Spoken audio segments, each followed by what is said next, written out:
Uh, so let us start. I'm just going to give a smidge longer than usual recap since it's been a month at this point. It's been a hot minute, and we did a fair amount last time. Yeah, and also Rob wasn't there last time too, so. Yeah, so it's quite literally been a month for me.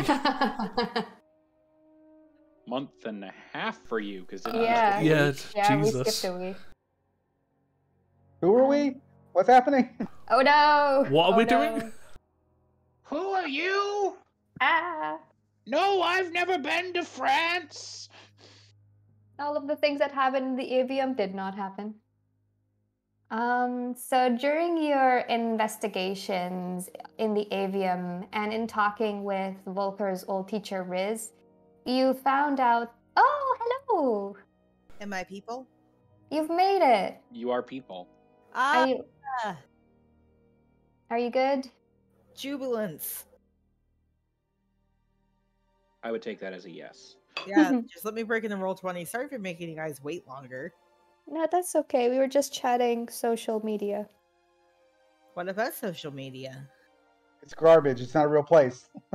We're not Sorry, going back to it. It's already been 15 minutes. Listen, image words are real. Okie dokie. I'll just, I guess, start from the beginning since I literally said a sentence before Sam arrived. Can you just do from literally the beginning, like session 1?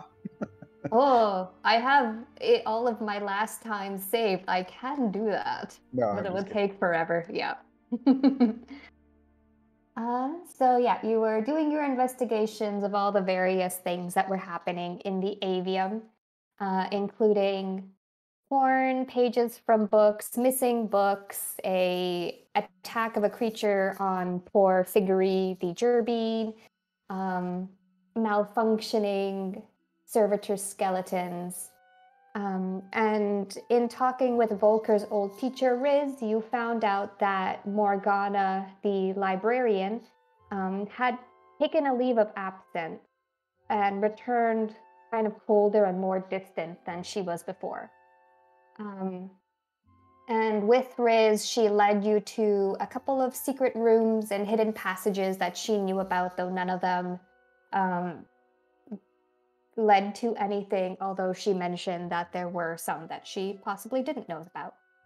And while you slept, Maybell had a dream where the altar heart tree was on fire and the giant humanoid was standing behind it. And in front of Maybell was a female servant made of flames who asked you to save them and help someone.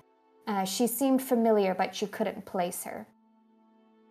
When you woke up, Maybell was in a panic, but she was able to send a message to the Alderheart via Bill, the evocation prof, and you learned that one of the students had also disappeared during the night while she was studying in the library.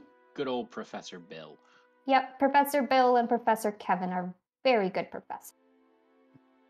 In investigating where that student had studies, you found a trap door that led up to an old classroom where you fought the Cobble Fright, an amalgamation of servitor skeletons as well as fighting some malfunctioning servitors themselves. You investigated the room and found the missing books as well as the torn out pages. The pages described a giant elemental creature called the Aspect of Fire that was thought to be immortal but was destroyed through the use of the Ovamea. And you also learned that the Aspect consumes fire to grow stronger and is weakened by cold energy. When investigating one of the side rooms, you found a female Corvum who seemed to know Volker and who also seemed to be responsible for the goings on in the school as well as the death of the missing student. She tried to run, but you were able to capture her, and with the help of the Abjuration Prof. Kevin, you created an anti-magic field. So currently, you're about 60 feet away from the avium. The only folk around you besides yourselves and the Corvum are Kevin. And the Corvum is just sitting in the anti-magic circle, tied up.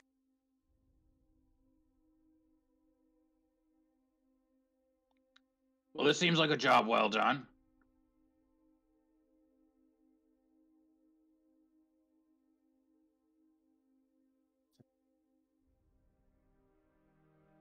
Don't all agree with me at once.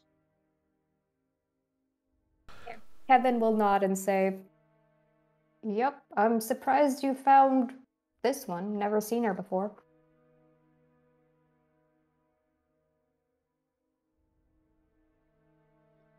Lord Harris would have this sort prosecuted to death.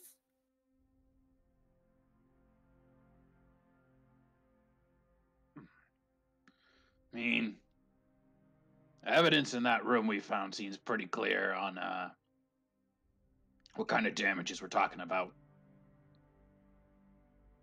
Wait, you guys don't know her? She's in your school. No, we don't know her. We've never seen her.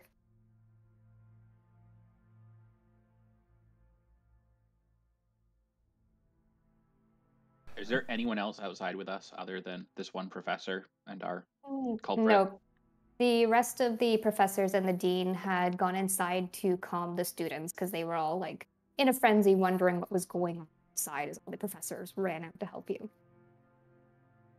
So at the moment, it's just you all and Kevin and the court. Time to forcefully rummage through her pockets. On it. She does. Townok doesn't care about the anti-magic field and will thus go rummage through her pockets. Yeah, she doesn't fight back or anything. And the thing that you find is a kind of a medallion on a silver chain. The medallion being the symbol that you've seen previously relating to the cult of Cordella.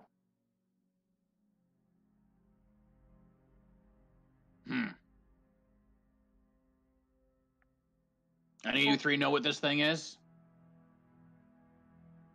Do we? Yeah, Volker definitely would have seen it before. Let me think. Maybell, you can make a religion check.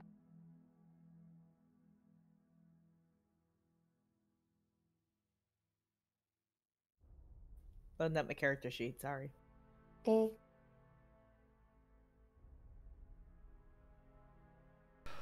Well, we could always just ask her who she is.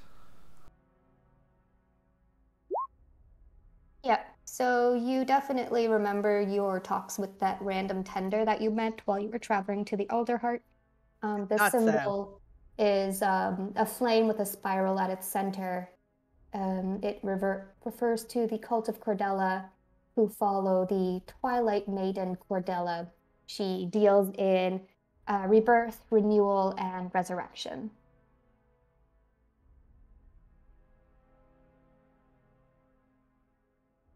I share this bit of information. Huh. Well, I mean, guess the first stage to rebirth is, makes sense. And the Corvum just is looking at Volker.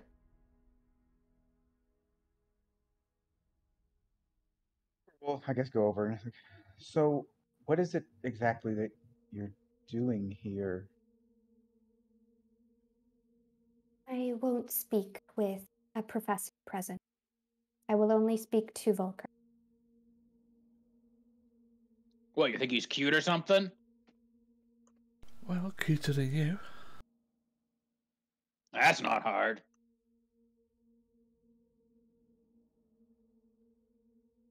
And I guess we'll ask the professor to let us speak to her, if he'll let us. Kevin will kind of look at you and be like, sorry, gotta be near the anti-magic field.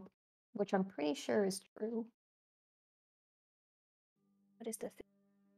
I think it is. It has to be centered on him. Yeah, surrounding you. Okay, so Well, yeah, and I'm a crappy wizard. I can't cast that spell. I walk What do you up. mean you're not level 15? Yeah, if that's the case, I'll walk up to her, get her to close her hands together, and I'll manticle her. Well, she was tied up. Now she's further tied up. There you go. Kevin is like, well, if you can figure out some other way to subdue her magic, I can definitely set this out. I mean, what? It's the stuff that you guys need for magic. It's like, you gotta say your gobbledygook and have all the parts and wave your hands around. Like, hands aren't moving. We know she hasn't got anything. At least, not anymore. So, not sure how we get her to talk, but get her to not talk.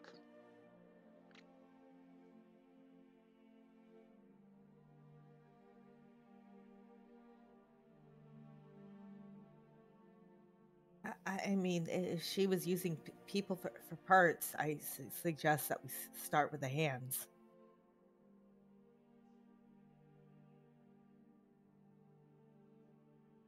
Well, like, Come again? You heard me. Take off her hands proper. You want to cut our hands off? You okay, Maybell?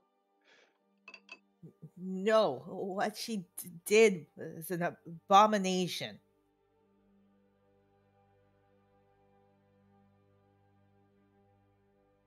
And at that, Riz and the dean come out of the avium and start walking over. And Riz kind of looks at you all and is like, Remind me who Riz is. Riz is a raptor birdfolk.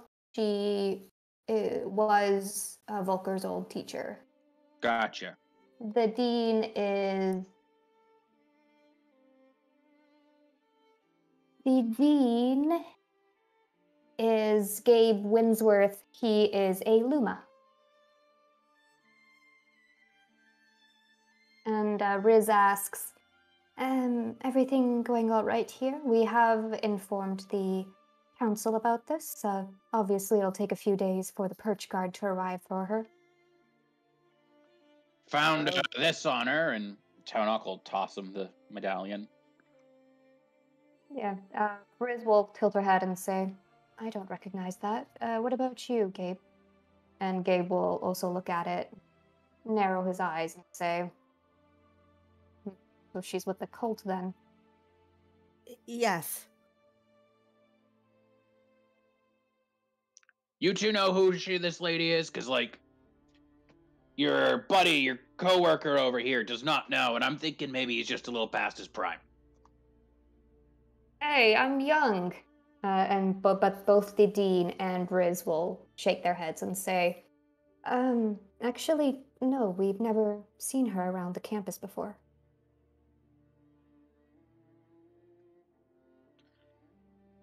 So what? You're supposed to believe that this person's been living in your school and eating your food and sleeping in your premises and all that stuff, and no one's ever seen her.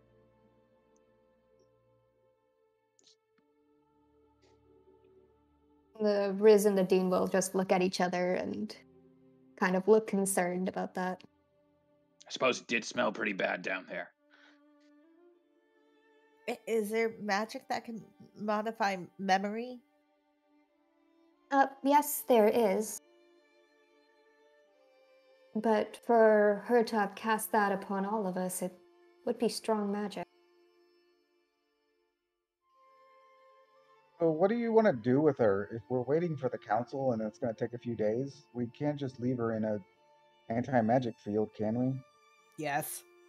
Well, I mean, not that we, but I mean, you can't just have Kevin here just do this for 2 days straight. You just heard him. He said he's young. He'll be fine. The anti-magic field won't last forever, unfortunately. But we could gag her, tie her up, then she won't be able to cast any spells. It would be Yeah. hard to feed her, Well, though. let's just generally disarm her.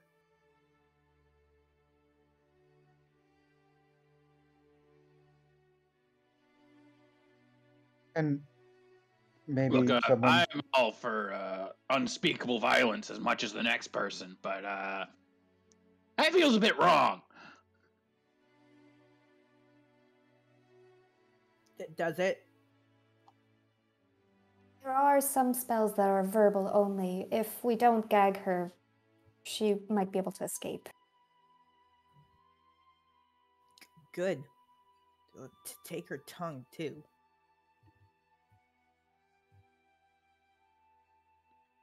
All right, Maybell, I feel like you're not seeing the big picture here. And it's weird for me to be the one to say that. Like, how are they going to ask her questions if she can't talk? We have theoretical necromancers. I'm sure they can talk to the dead. You know, that's a solid point.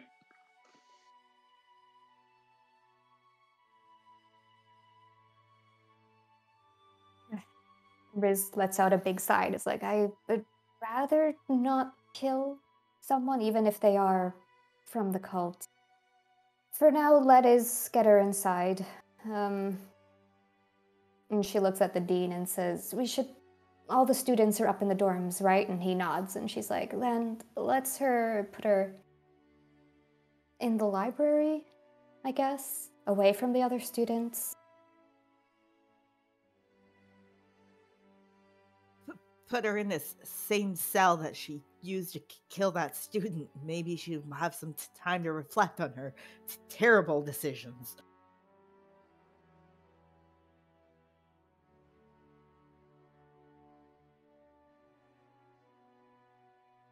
Okay. Let me just see.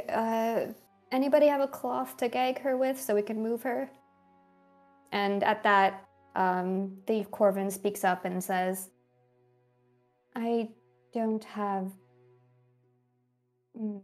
magic any longer. You can set down the anti-magic spell and just take me inside. Yeah, like we're going to trust you on that. Insight check. Do an insight check.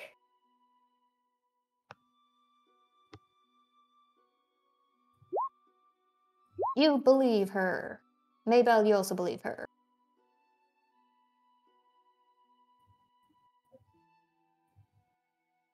I hate to say it, but she's telling the truth. Okay, then Kevin, bring down the spell. We can gag her in what? Few hours. Ungag her when she needs to eat, and you can pull up the spell again. And Kevin's just like, yeah, seems tiring, but I could. And he will pull down the anti-magic spell.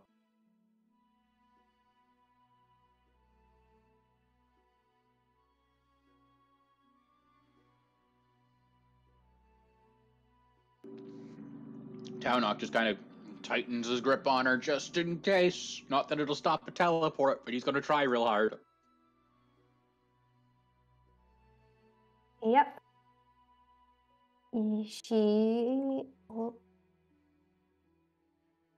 You're able to keep your hand on her. She's not like struggling or anything.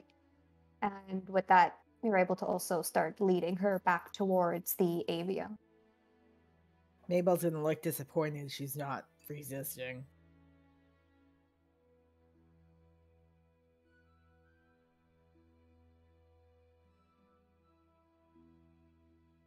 And Riz will kind of walk beside Volker as you're all leading her in and say, do you all wish to speak with her? She doesn't seem like she wants to speak in the presence of any of us professors. I mean, She it would be better only to get... wants to speak to Volker. Yes. it would be best to get some information out of her. Why is that, Volker? You do some magic doodad or what? We can talk about it later. Riz will give you a look.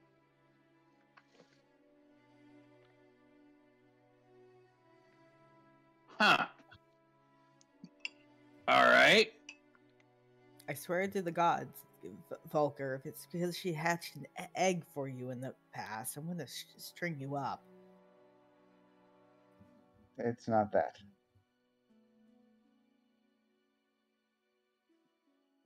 And yeah, you're able to all walk inside. The dean kind of separates from you as Kevin and Riz lead you down into the library again.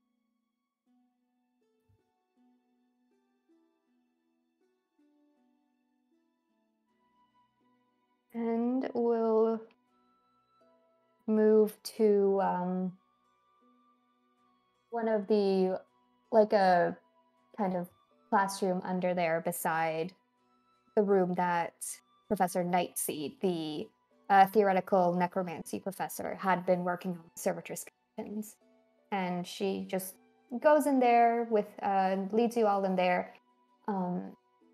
There's a few tables and chairs that you're able to sit in. She hands the key to the room to Volker. And we'll say, okay, I guess Kevin and I will leave, but we'll stay close. Yell if something happens. Oh, trusty. We'll be howling and hollering, having a grand old time in here. She will give a nod before Kevin and Riz leave the room, closing the door behind them.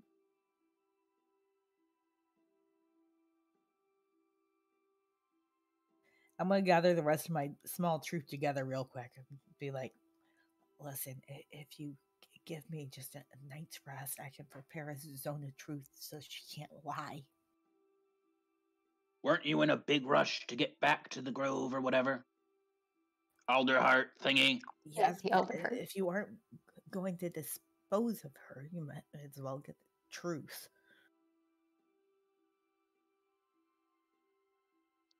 You seem pretty convinced she was telling the truth when she said she couldn't cast magic. Can't you do that? Whatever it was again? My intuition isn't as good. You based that on intuition? I thought you had some spell or something. You trusted her. There's telltale signs when someone's lying that are pretty Unless they're good universal. at it. Give him just a dry look. I mean, Ivo lies through his teeth all the time. Well, that's only if you can prove it. See?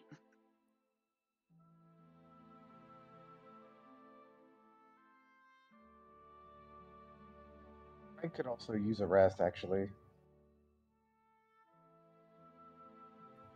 I desperately want to get back to the Grove, but if you're gonna stay Alderheart? here, Yep, the Yes. Grove is the scorched part.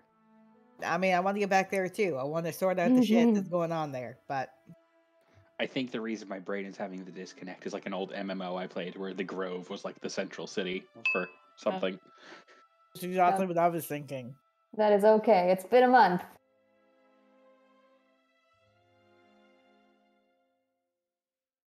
And yeah, the Corvum is just watching you all. She has taken a seat.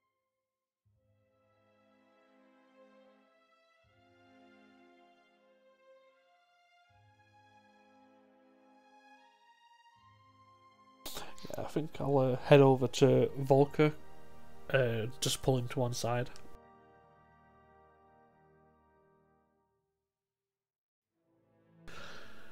Do you wish to speak with this person quietly?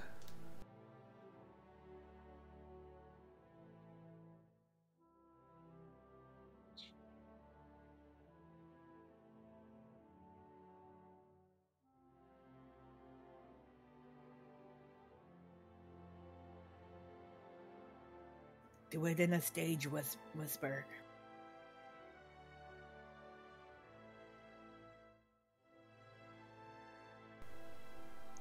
Still with us? Volker? Can you not hear me? No. Now we can. No, oh, no.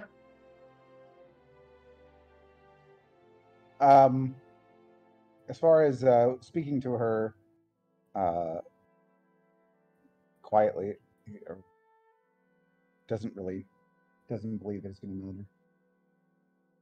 Well, either will just like tap on his head. I think it's like, do you wish to speak to her like that quietly?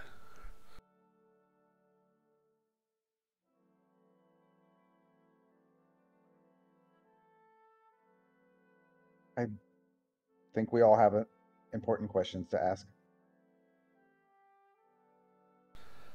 Very well, but if you change your mind, just let me know. You mean which limb she wants to lose first? Yeah.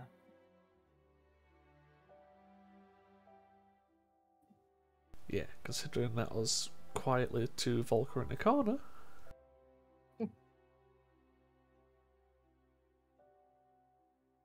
And the Corvum will speak up and just say, I would rather we speak sooner than later if you wish to talk.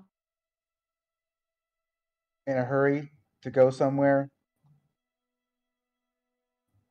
In a hurry to speak.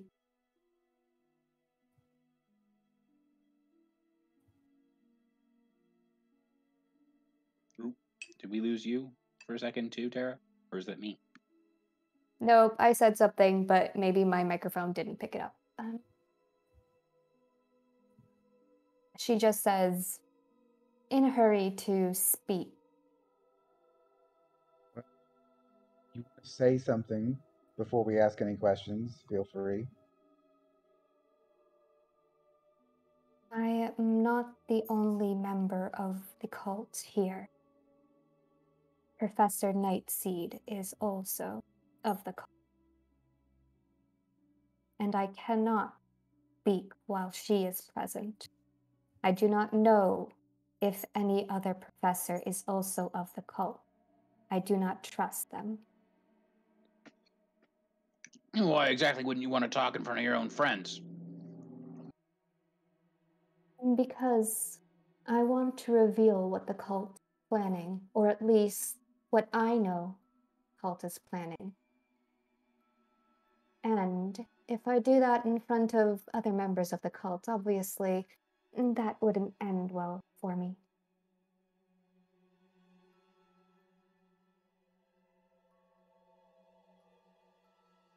You're saying you're a spy? Yes, Or just a in a way. turncoat? That would probably be more appropriate. Maybell, she is kind of hard to read, but your intuition saying probably yes. Nibel gives a small nod on this. Turncoat would be probably more truthful than spy, as I was the one who decided to turn on the cult, as it were.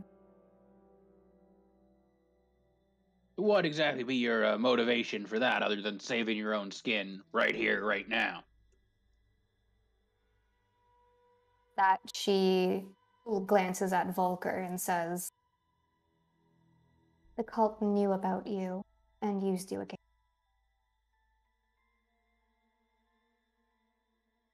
Sorry, Terry, you cut out again. Whoa! I think I moved the sensitivity in the wrong direction. Just a second. The Okay, cult knew about you and used you blank. against me. Okay.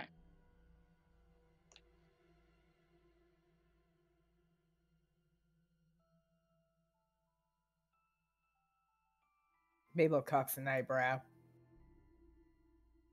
Taunok looks back at Volker. But what is that? What is that? I don't get it.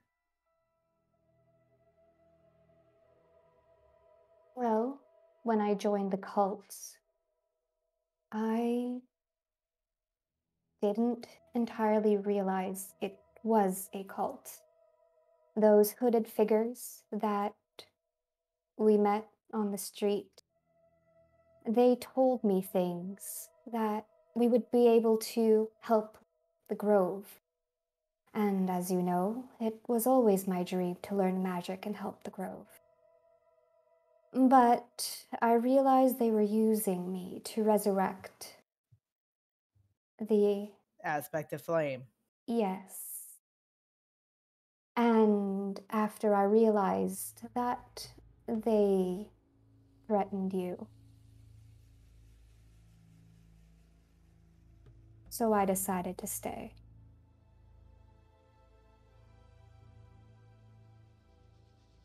I suppose more than that, I also decided to stay so that I may be privy to some of their knowledge, at least what I could get.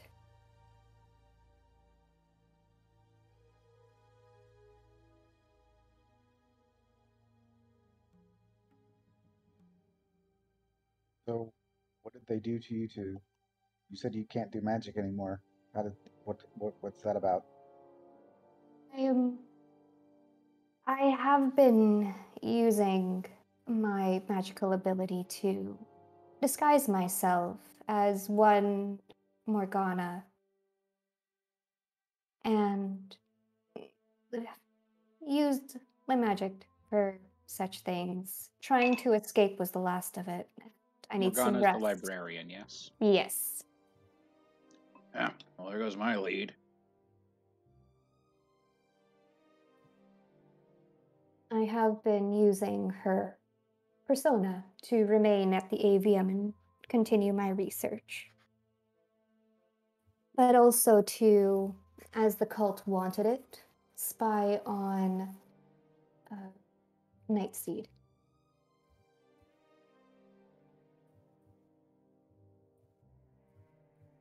So all of it sounds nice and convenient, but you still killed someone, right? She kind of looks down and says, That was not part of the plan. I was trying to create the Hobblefright so that I may research its soul siphon ability. I thought it might be useful to use against the aspect of fire, considering I have had no luck finding the Ovamea. And she looks at you all, curious if you know about it. I give her my blankest stare. The Ovamea being an artifact used against the aspect of fire when it first emerged. You kind of it makes taking down the aspect of fire much easier. Yeah, we've heard of it. Some folks out near the Grove talking about it. Some folks in the Alderheart talking about it. Whole lot of nothing so far. Yes, I do know about it. It is an artifact filled with cold and necrotic energies, said to be created using by infusing a stone with the souls of the dead. The current one is missing. That is all I know of it. Trying to make a new one involves, well, killing many folk. So, rather than using the Ovamea, the soul siphon of the Cobblefright seemed like a better alternative. Unfortunately, though, it is very hard to control. Despite being able to control the servitor skeletons, I was unable to control it. It kept escaping.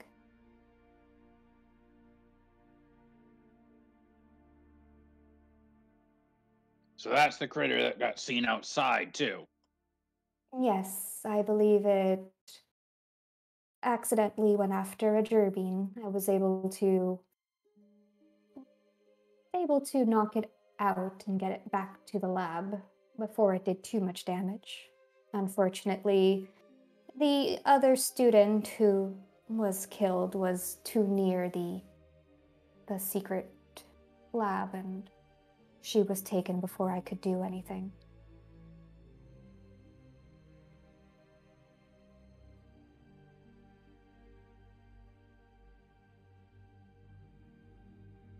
So now that you've been captured, and what is it that the cult is going to do? Are they just going to let you go, or are they going to attempt to get you back, or are they going to attempt to kill you? What happens next? Probably the third option. I would assume Nightseed is already in contact with the cult. Once I'm being transported to the Alderheart, somewhere along the way, something will happen. So wait. You and Nightseed. Nightseed's on a part of this too.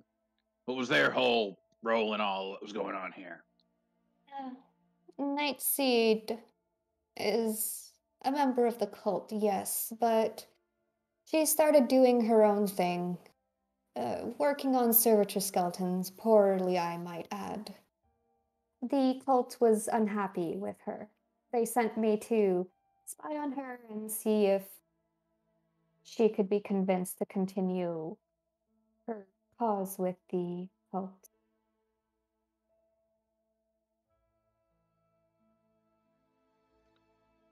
So she's also not actually part of the cult anymore then. I believe she is. She's just focused on her own research. Hmm. And you think some of the other professors might be too? I mean, it's possible. This is the avium. It has a lot of magical folk. It's possible one or few are part of the cult, or it's possible only Nightseed is part of the cult. That I don't know. If one of them was part of it, wouldn't they have, had them spy on Nightseed instead of you? That is true. So perhaps then Nightseed is the only one. And she kind of looks down and you see her eyes moving as she's thinking.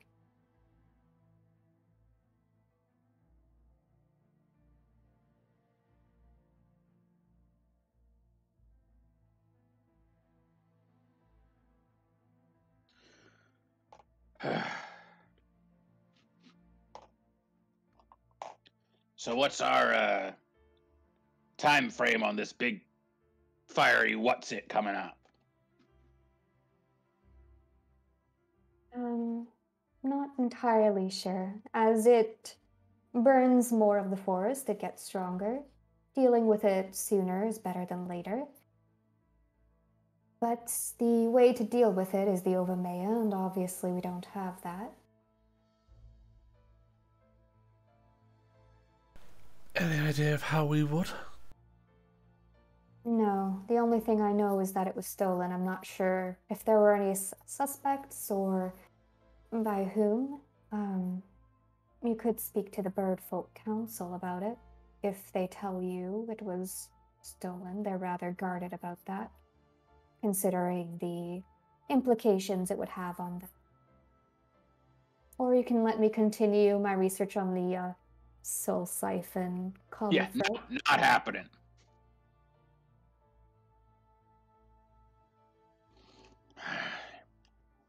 This Ova thingy is missing, and it's normally so heavily guarded by the council, they won't even acknowledge its presence. I don't know. Sounds to me like there might be some higher up problems over there. Do you catch my drift?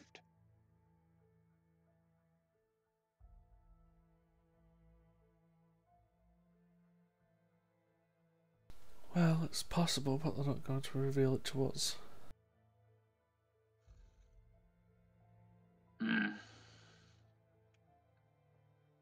Still, at the very least, hey, we let that whole council know. Either they're all in on it, or most of them are in on it, and it changes nothing other than that they know we know.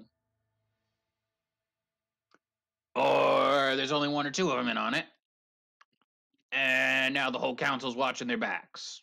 Not that they don't do that already.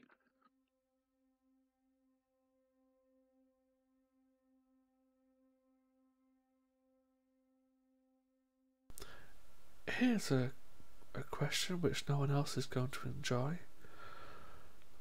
What would it take for you to continue your research? Access to my own research, the books, the torn pages, as well as servitor skeletons. Townhawk is just shocked, silent, slack-jawed, staring at Ivo. And seeing as how it is impossible for you to continue doing that here, since you can't disguise yourself anymore, and how exactly would you continue? Perhaps find a hut somewhere. I'm not too sure. I would also need plenty of access to servitor skeletons, obviously, which are in greatest abundance here. As in, they are only here.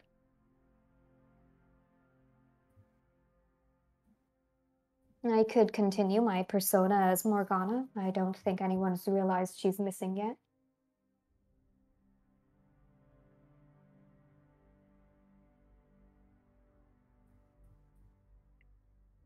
Are you two actually considering this?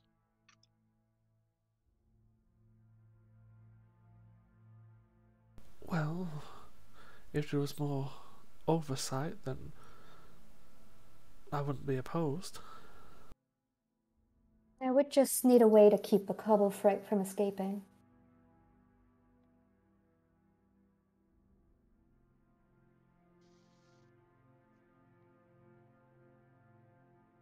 Which I assume is something the other professors could provide, though I doubt they'd want to partake.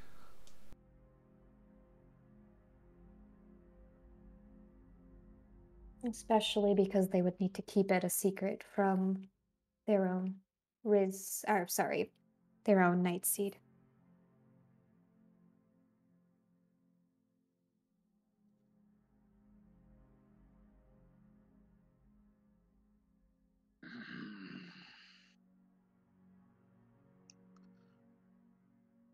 Look, I'll be the first to admit that I don't get all this magic mumbo jumbo. But after what happened, seriously, there's no way that we can let that keep going on.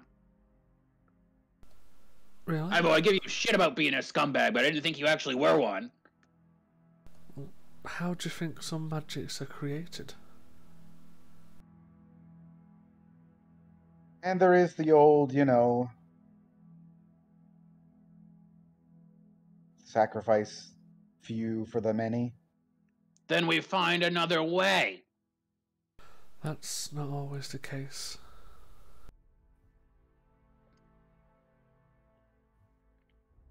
Can't say it's not the case. You haven't at least friggin' tried it. Well, considering from what general consensus seems to be from all over the place, our one major defense against the encroaching flame is missing. So we find it.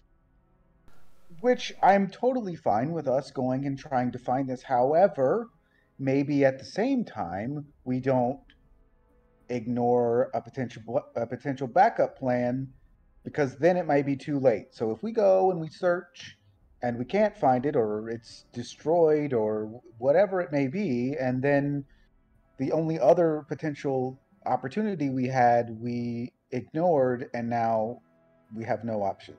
And again, this would have increased oversight, and I assume you wouldn't have any issues with that? Looking at the Corvin. No, I don't. As long as the one doing the oversight is trustworthy, I believe the raptor who followed us seems to be the most trustworthy at the moment. So it's less of us just blindly trusting someone, as more as about us, shall we say, hedging our bets. It's not the thing everyone likes to hear or do, but it's more realistic.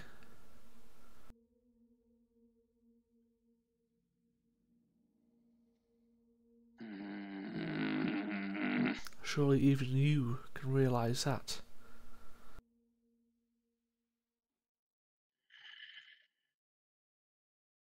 I don't like it. I didn't say you had to like it, but you got to admit it makes sense.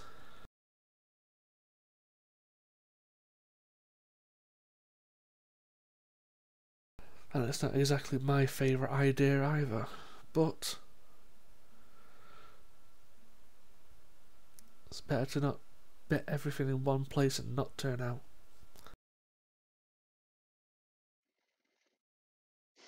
Or maybe we even have both options and we stand an even better chance of succeeding. And let's think of it like this. If we give this person another chance, and not immediately sever her hands, cut out her tongue, or just kill her, like Maribel wanted, then maybe more people like me would be more convinced to not be bandits anymore. So people don't go, oh, bad person, kill them. Fuck off, Ivo. Oh, seems I've struck a nerve. All right, hold on. We just went from having a sensible, horrible but sensible conversation to Ivo pleading friggin' victimhood and re-inciting Maybell to violence, which, for once, I'm opposed to. You guys want to deal with your own friggin' shit, we do it later. This needs to take precedent first, figuring this out. Oh, I agree. But that's the point. People shouldn't just jump hastily to the first solution that comes to their mind.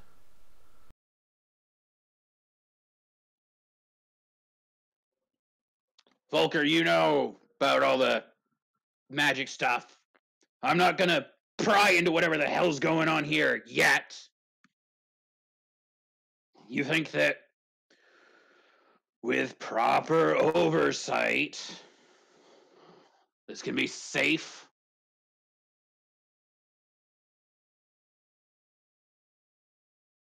It's not a 0% chance.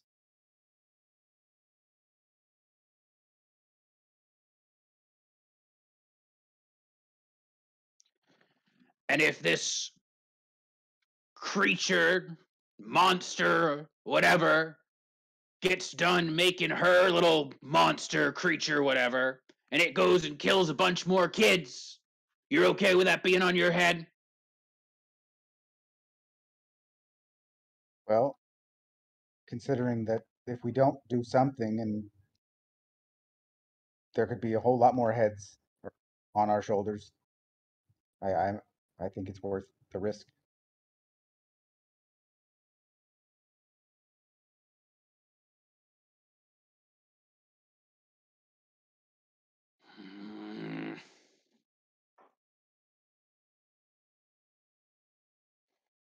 If something goes wrong with this, I swear by whatever the hell's up in the sky beyond us, I am holding you both to the coals, same as her. You got it? Don't worry, Tarnak. I don't mind playing the bad guy for you.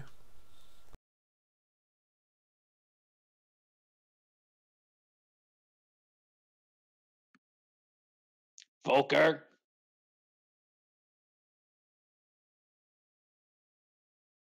I'm willing to take responsibility for mistakes I make.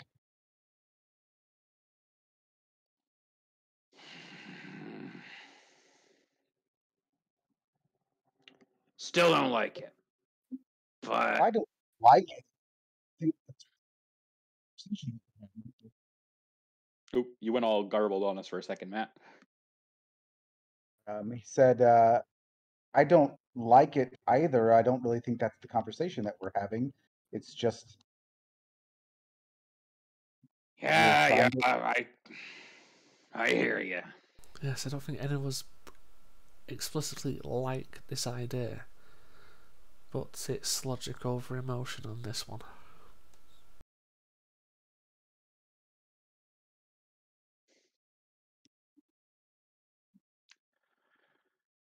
You all understand this stuff better than I do. If you say it's the right thing to do, I mean, I don't really then I understand will it. trust you with that for now.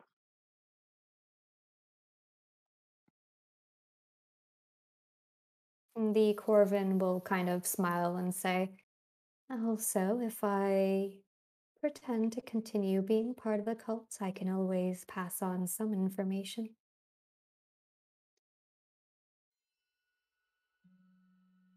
I see the deal keeps getting better. Yeah, can pass on information about what's going on here. No, that one, even I can see that's a bad plan. Tamak. Lord Kareth is giving me a sign that this may be a possible venue. As much as I absolutely abhor this, I feel that I should have let them attempt. Maybe why are you trying to convince me? I already said okay. Because I'm not trying to convince you. I'm trying to convince myself.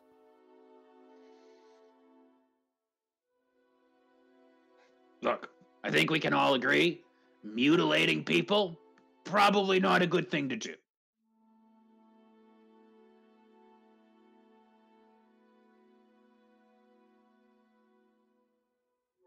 And even though it would be justified in some circles, I very much doubt that most gods would like it done.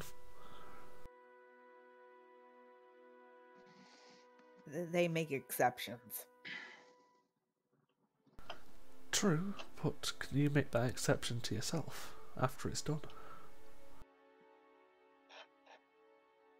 Again, we can talk about this tonight. Another time. Let's get this figured out. I think You guys we say already that have. you guys say that it's the we let her keep going, then we let her keep going. I say there's no way, come hell or high water, that we let her stay in contact with the cult while that's happening. Also say we gotta figure out who we can actually trust here to take care of it.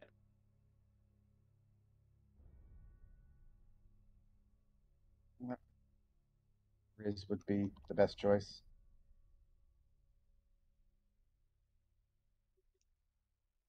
Which one's that? My old teacher, she showed us around. Ah, yeah.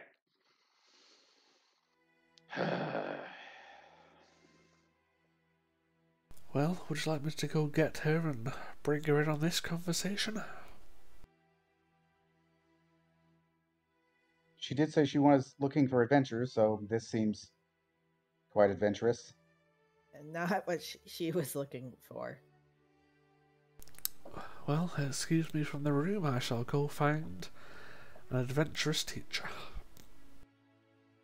Yeah, leaving the room, just walking down the hall, you do just see Riz and Kevin sitting at the table, kind of chatting about what's going on. Yeah, we want Riz, so I'll head over to her. Yeah, she will look up and say, "Are you done speaking with her? Did you learn anything?" We certainly did, and we would like you in particular to come join in on this conversation. See? And she kind of glances at Kevin, who shrugs and waves her away, so she gets up and follows you. Oh, don't worry. It's a doozy. You're not going to like it any more than we are. This doesn't sound great, but okay. here I go. Yeah, lead her to the room and let's have that conversation. Well, Ivo is out retrieving the professor. Just a quick to Volker. You sure we can trust her?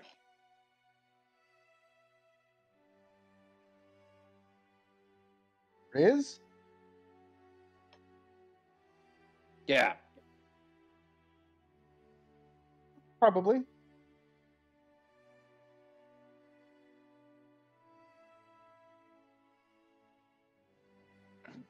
Volker, we're taking your word on this.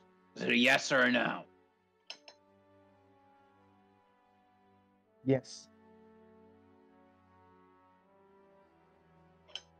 All right. That's all. So Ivo and Riz walk back into the room. Riz will close the door and look at you all expectantly.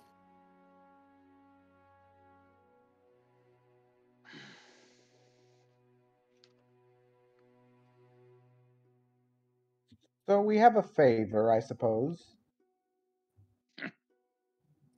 Okay. Favor. I can do favors.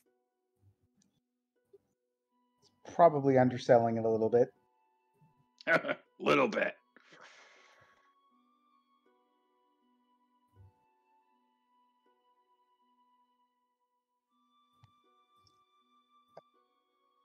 Would you be willing to oversee the continuation of our friend here as she continues her research You in the guise see, of you see Riz's eyes kind of widen and say, "In the wait, It's a lot. I know. I get it. wait. What happened to Morgana then?" And she looks at the Corvin, and the Corvin kind of gives a shrug and says, "I was just told to disguise myself as her. I'm not sure what happened to her." she's probably dead then. And Riz kind of lifts up her talon hand and kind of like puts it to her beak, like, "Oh my gosh." Okay. Um, this is definitely a lot. Oh, trust me.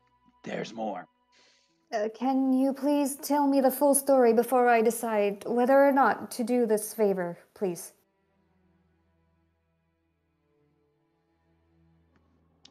Taunok will do his best to explain everything that's been discussed so far, probably poorly. Yeah. And with his explanation, as he's like talking, Riz will kind of move to a chair and sit down and put her head in her hand and be like, "Oh, okay." Yeah, I'll just lean in close and say, I told you won't like it as much as we don't. Okay. I mean, I can see, I have a logical brain. I can see the benefits of this, Oh yeah. especially since the Ovamea is missing and made out of souls, so we don't want to make another. And the Corvum kind of speaks up and says, "I do know how to make another, but yes, we don't want to make another." Oh, And Riz will say, Right. I mean, how does that horrifying option work? While we're at it. The Corvin will just smile and say, "Well, it requires a ritual and at least 1,000 souls. So 1,000 sacrifices. The greater the number, the stronger the overlay." Oh, lovely. That's Ah, yeah, that's definitely a option we don't want to take anytime soon. Yes, it involves infusing necrotic energies from their sacrifice with cold energy. It's interesting, but would require a lot of death to do so. And Riz will say, "Yep, like the cobble fright idea a lot better. Ugh, I do know some professors who might be trustworthy or are trustworthy, not gonna ask Nightseed, and we can take turns watching over you when you're doing things so that the cobble fright doesn't escape again. Ugh.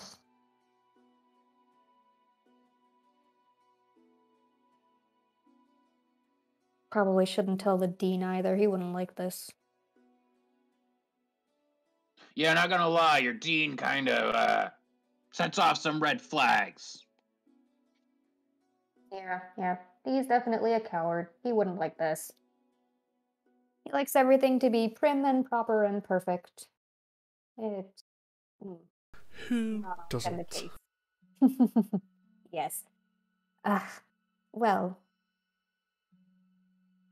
I wonder if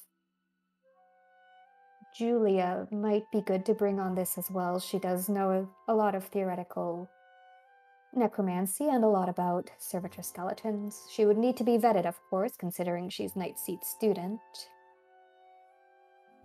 How do you plan to go about doing that? Perhaps a zone of truth spell. Why does that sound familiar?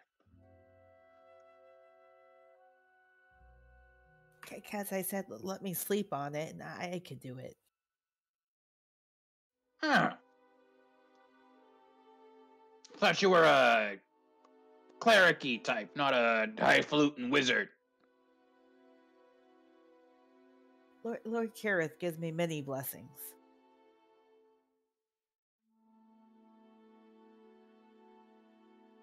What about good old young Kevin?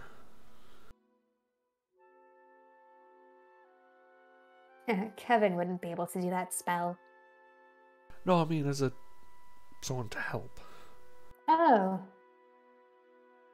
Well, he doesn't know much about necromancy, but I suppose he knows some magic and would be able to help us at least keep these cobble fright at bay. I do trust Kevin. Do you want me to go out in the hallway and get Kevin?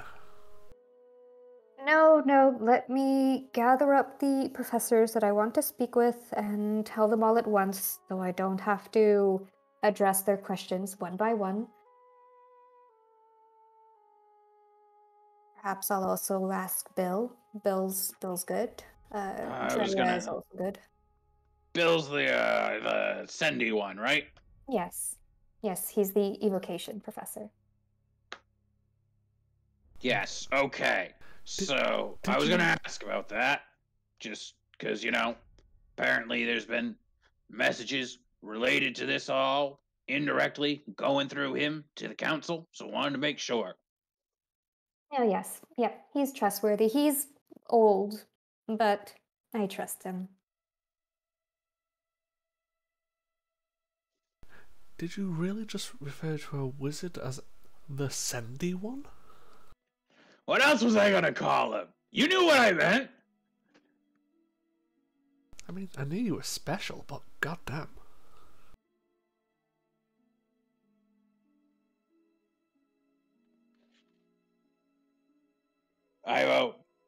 If we weren't in the middle of agreeing to let some friggin' skeleton monster roam the halls of this school and prey on the young and innocent, I would throttle you right now.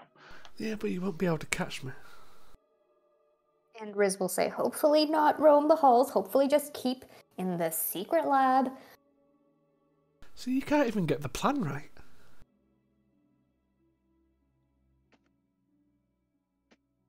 My worry is that they're not going to get the plan right. No offense. Dad, take it. This is terrifying. Oh yeah, it's not a good plan.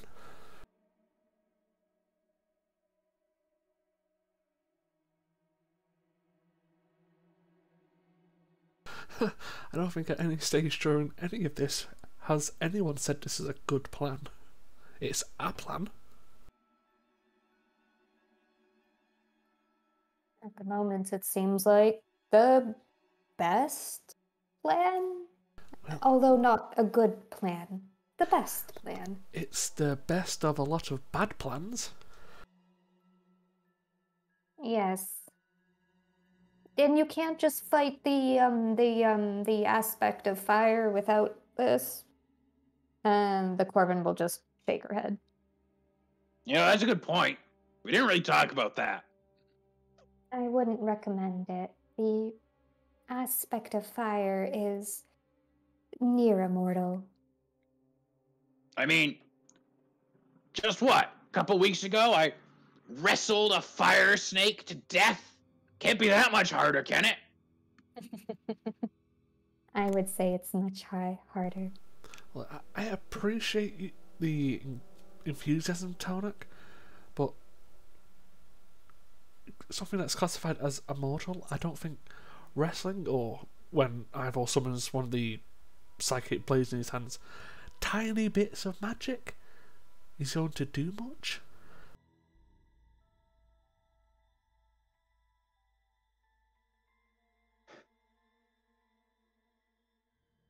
Yeah. I mean, unless we've somehow found its greatest weakness. Shiny blades given to me by stones. But I very much doubt it. Is that how you got those? Yeah, it's a stone I got a long time ago. I put it with a dagger and it kind of gave me, I don't know, not magical. I kind of figured you just stole it from the Alderheart. No, I stole it a long time ago. Oh, that's a lot better. Again, former bandit, no.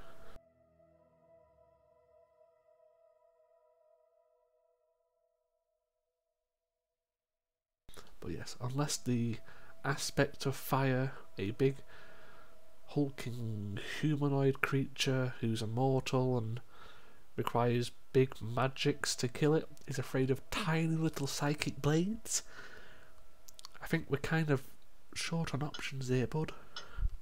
Well, if it can be killed, it's not very immortal, is it? Well, from what they've been saying, it wasn't killed, it was just defeated. You just said we were going to kill it. Well, I would like to. Doesn't mean we can.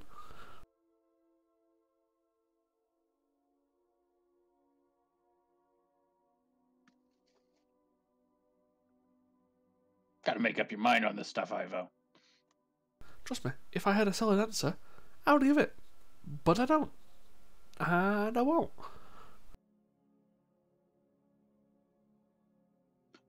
Right. So the professors keep this in check, theoretically. And meanwhile, we go yell at the people at the Alderheart. Yeah, maybe hopefully they'll admit that it's missing and allow us to look into it.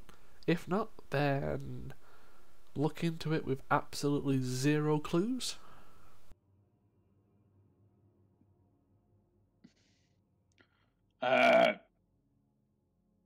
We think this cult could have infiltrated particularly deep into the heads of the Alderheart.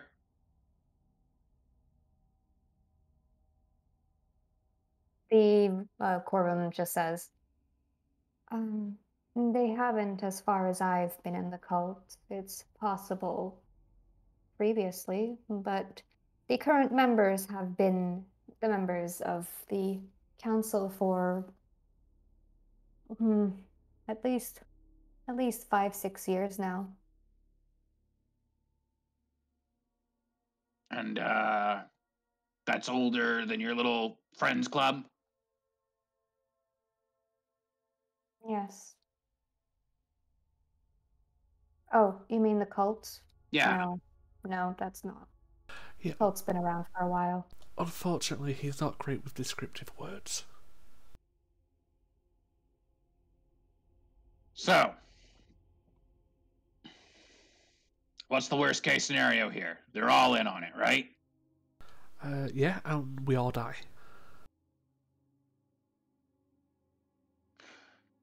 Yeah, I typically prefer staying alive. Well, he said what was the worst case. That's the worst case. I was agreeing with you. You got something in your ears or what, Ivo? No, I'm just doubly pointing it out just to make sure. So there could be all in on it. We don't know. It's a possibility. If they are, is there anything we can do? I doubt it, because they control everything.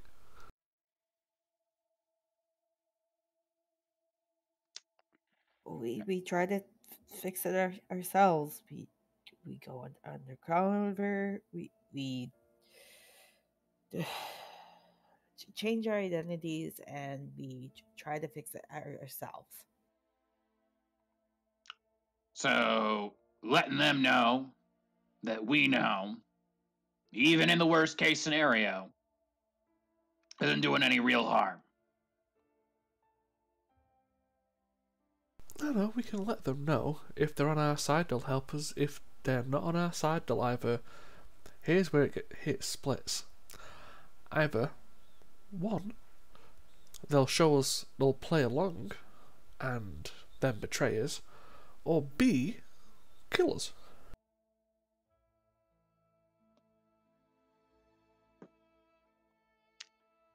Yeah, I don't like either of those. Plus, if they're against us, and it turns out to be that option, guess what? We have a backup plan.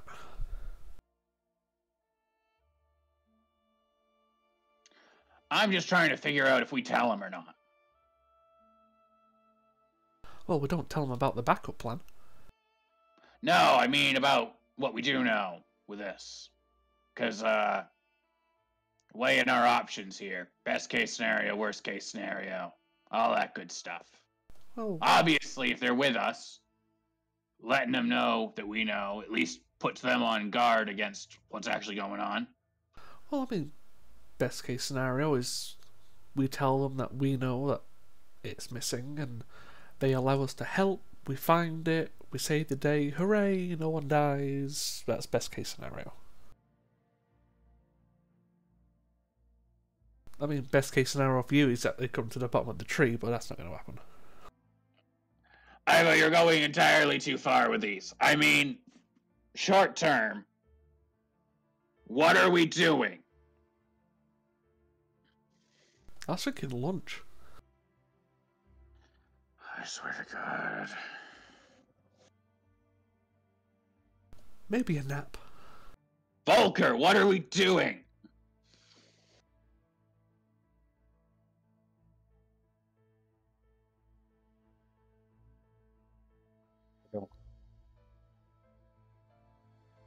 I don't know. I don't know what the best next step should be. I kind of think maybe not telling the council right away is the best option. Why do you feel that way? Well, until we know for sure that they're not, or that, till we know for sure that they're on the same side as us, we don't want to tip our hand, but also, I don't know, we're putting ourselves in danger. How much, I guess, how much do we assume that telling them will even help anything?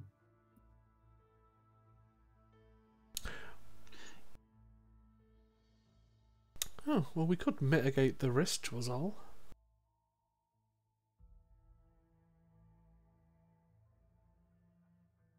I have to go back to the great tree. There's someone there. I have to find. I have to protect them. Well, Oh, we yeah, can go- your dream what's it thing. Kind of forgot about that. The Vision. message from Lord Kareth. My God. You really do fail with descriptive words. You all knew what I meant. Well, that seems like as good a thing to do as any, since our backup plan obviously is going to take some time, and we should just, I guess, just do that Well, for now. if you want, I can give you a way we can find out with little risk to, well, the three of you.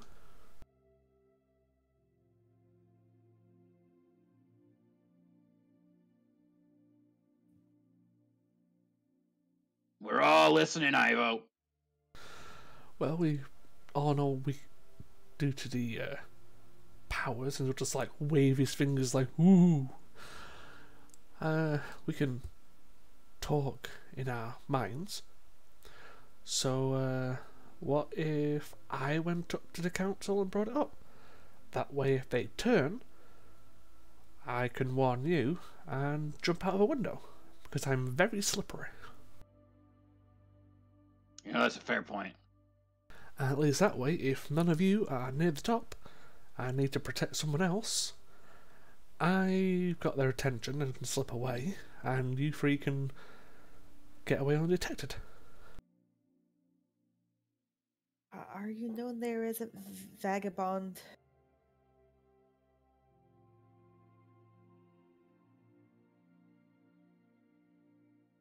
Sorry, what was that? Aren't you known there as a vagabond? Maybe some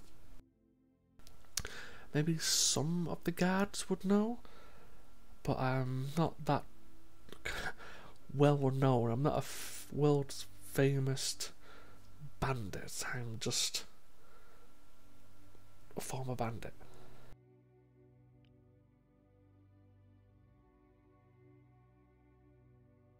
Fair enough.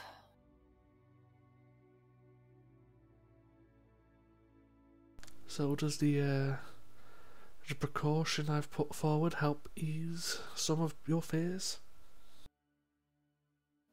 No, but we have to take action regardless.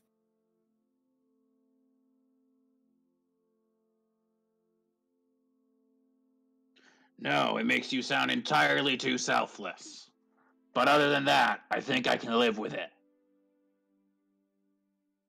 Well, here's first to lunch, and then really bad ideas. And he's going to walk out the room.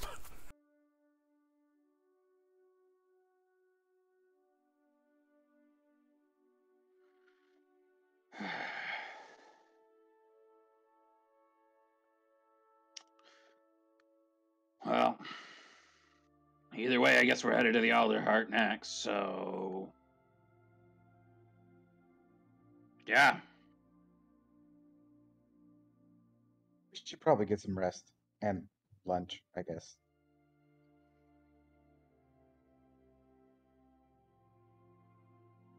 Not a terrible idea. Probably the best idea of the day, frankly. Seems like the one that's least likely to kill us. And the Corvum says, and resting would allow me to transform back into Morgana. And then I suppose fake my escape so that I can continue my research. And Volker will look to Riz. So, how do we want to get that escape going? Like, who's going to take the blame for that one? I would say probably Kevin would be the best option. He sometimes sleeps on the job. He's supposed to put up the anti-magic field. Someone brings food for her and gags her, and voila, she has used, what was it? Misty Step, escapes northward. Or do you know Dimension Door? Dimension Door would be better. And the Corvum kind of just shakes her head. Okay. Misty Step. She Misty Steps with all her spells, and off she goes. She's gone. We don't even have to say that we've all seen her go. We just say, oh no, she's gone. We couldn't chase her. There we go. It's Kevin's fault. Kevin and whoever ungagged her. Kevin could ungag her. There.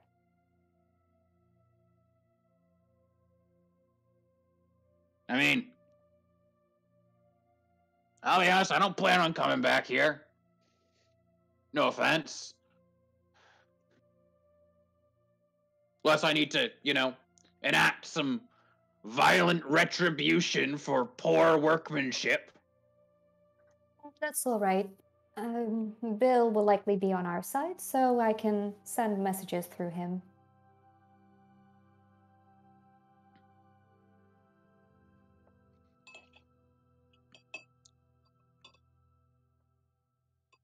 Fair.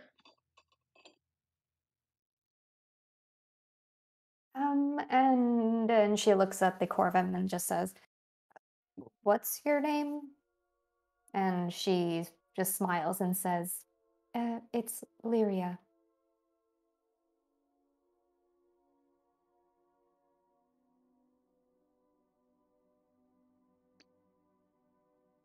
Yep, lovely name. Sure, whatever. Let's eat, let's sleep. Oh, let's get this over with. Great. So we can lead you all back up to the atrium to go get some food. We'll lock her in here with a gag. Or are you hungry? Probably we should feed you before you get your magic back. Figure all that out. So it's gonna be a long day and a long week, a long month. And she's starting to mutter as she opens the door and holds it for everybody else.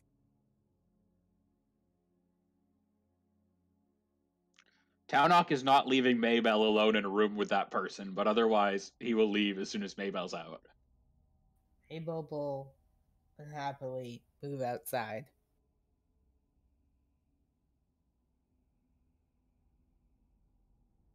Volker, you coming?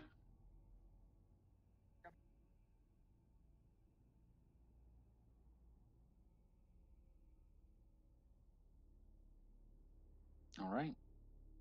Cool. So she would get the key back from Volker, lock the door, and we'll lead you all to the cafe area so that you can eat.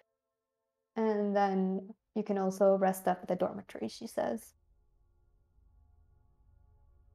And you hear as you're eating and even walking through the halls, the other students kind of muttering about, what was that going on? The escaped Corvum bubble. Rabble, rabble, rabble.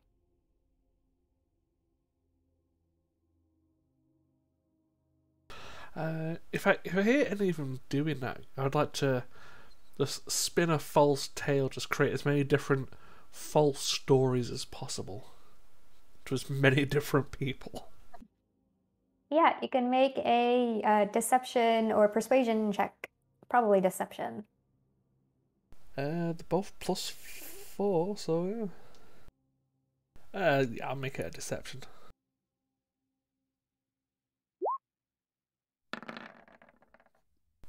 Well, shit. Yep. Any of the students that you start talking to will kind of look at you like, what nonsense are you spouting? Who is this stranger in our school pretending to be our friend? Why does he Hello, have a hand? fellow children. Thank you. Why does he have a handful of pancakes? Yeah, the other students start avoiding you. Though Julia does see you and walk over and say, "What's going on? I just woke up and, well, things are going pretty crazy." Please talk with Riz. Yeah, you should probably go talk to Dr. Reza? Professor, yeah. Yeah, Professor Riz, Riz, Bridgewater. Yes. Okay. I suppose I'll go speak with her. And just her, no one else. Okay. I can do that.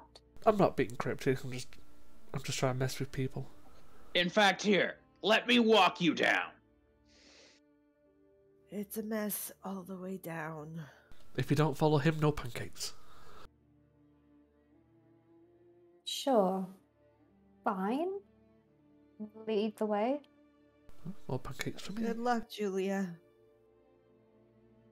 I mean, Taunok isn't saying shit the whole way there. He's just making sure that she doesn't go talk to someone else. Yeah. She'll just kind of look a bit confused, but not ask any questions.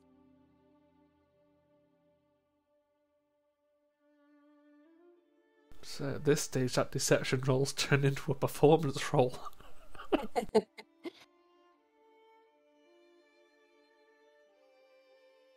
Yeah, as you guys are eating, the students start giving a bit of a wide berth to Ivo. And hence your table where you're eating at. Well, this way they can't steal my food.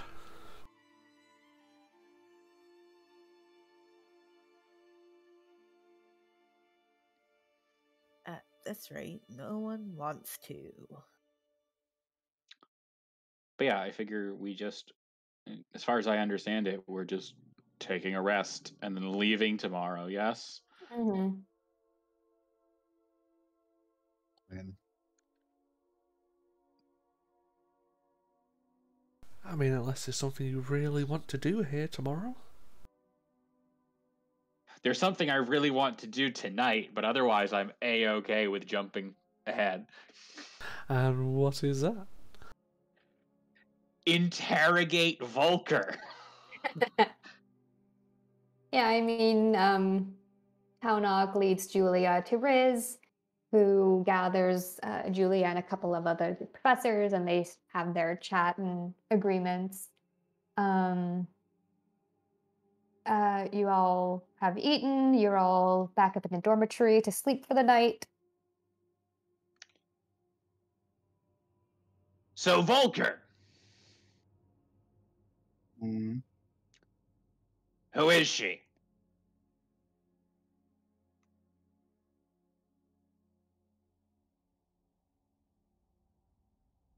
I believe she said her name is Lyria.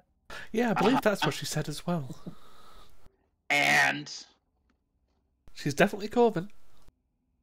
That as well. And female.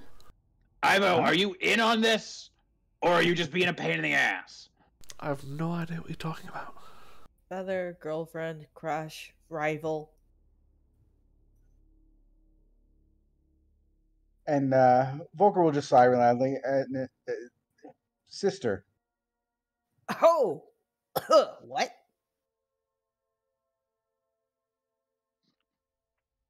Okay. That's who she is.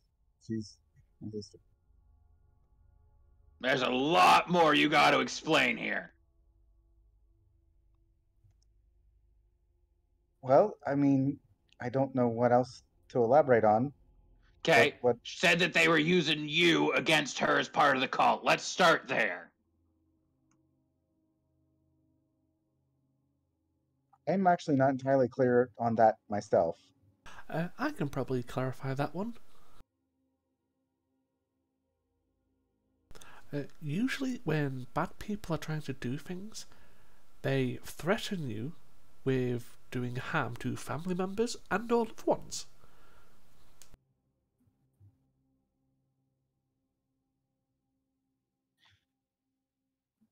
So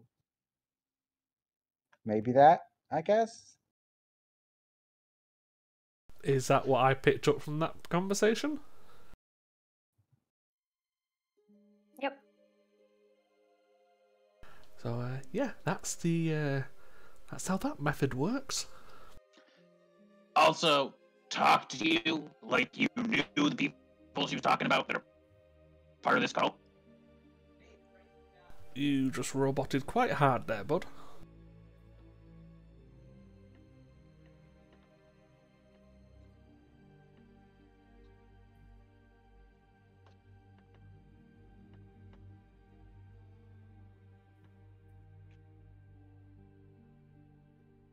He roboted so hard he died.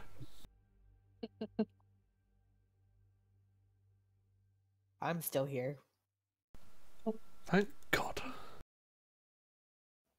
Really want to thank him for that? Well, at least we get to keep the favourite one. Oh, thank you. Sweet talker. Oh, hell, we'll even tell him that when he gets back.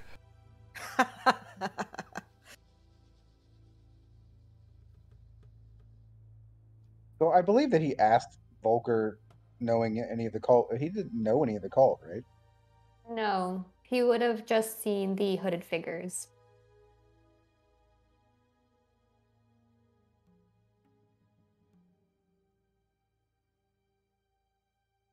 Testing, testing. Hello. Hello. Oh, the one we Uh-huh. don't want came back. All right. So, yeah, I think I got it to work. So yeah, I apparently lost you in the middle of going really hard, full-blown robot. So what did you catch?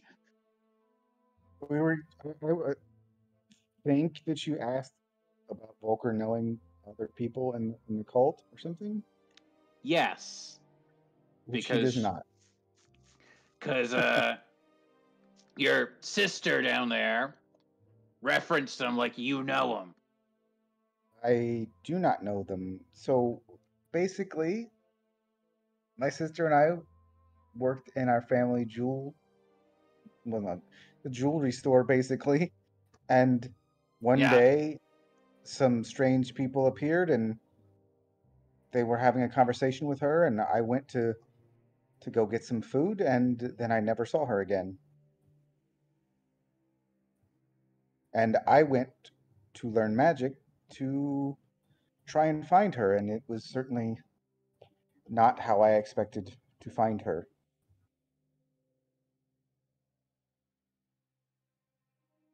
I see.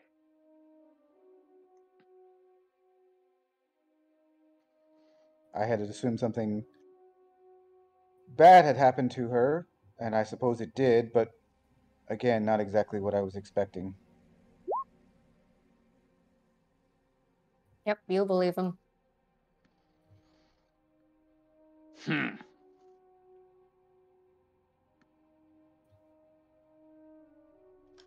And so this is the first time you've seen her since you were a wee little tot.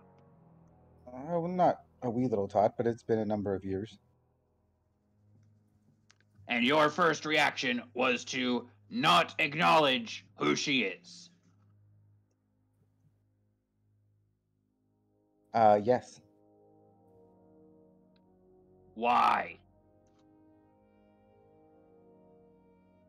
because I thought it would put all of us or her in danger if everyone in the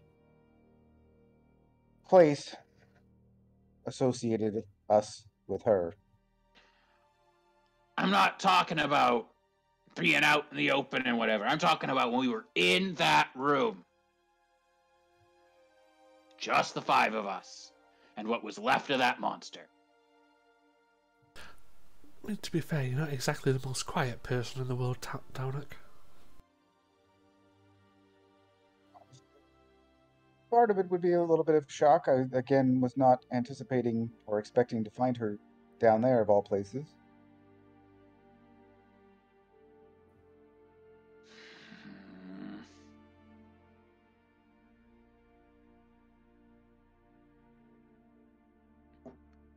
All right. And you're sure that's it? There's nothing else important for us to know? Not that I can think of. I mean, none of this, I didn't know about any of this stuff. As I said, the last time I saw her, we worked in a store. That's that's it. So everything that's happened between then, I have no idea what she's done or where she's been. And it was a really nice store, by the way. Wait, what? Oh yeah, I've known Volker a lot longer. I used to sell stolen goods to him. You know, that makes a lot of sense the more I think about it. That's why I'm generally not shocked or how we may not say a lot to each other, but we get along.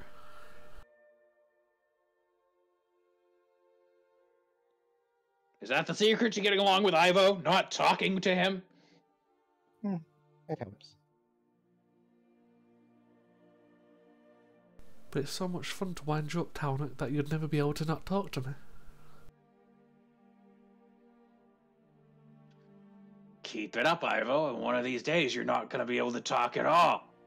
You'd still have to catch me. Working on that.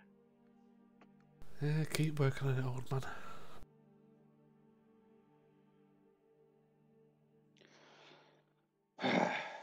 Look, if there's nothing else to talk about with that, whatever. But if there's something that we need to know about this, trusting you to tell us, Volker. I don't really have any additional information to provide. I don't know any more than the rest of you do. I will say another reason to partially keep quiet when we were having that conversation with her would be, well, originally I maybe had thought I would say something. However, when Ivo brought up his plan, and I agreed with it, it also seemed possibly not a good way to convince anyone of that plan if people assumed that I was just doing it because I wanted to save her because she's my sister. Ah, yes, the good old, of course you would side with your sister argument. I mean, Yeah. to be fair, by that point, I already assumed that you wanted to save her for some reason. I just didn't know why. I just also trust you.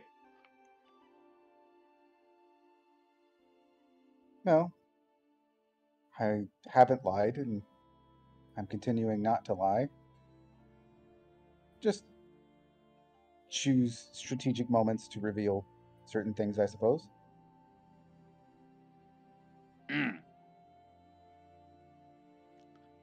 Well, hopefully your sense of that strategic timing doesn't happen to be off if there's something else. Well, we've already been threatened with death if this plan backfires, so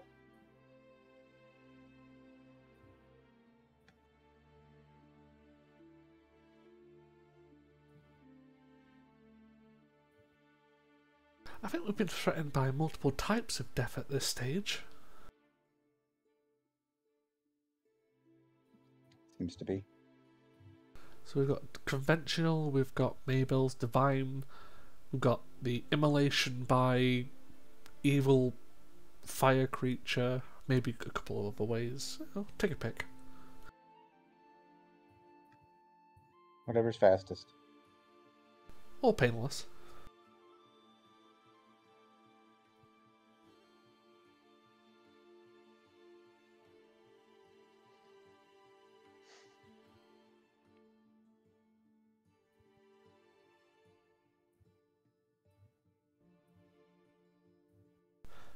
How about you, Townick? How would you like to go out?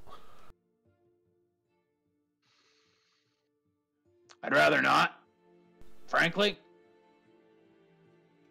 You do realise you're going to die at some stage. Probably. So you're going for the old age in a bed? Doesn't seem the worst way to go. Definitely in a tree. Not if your life depended on it. Well, maybe yours does.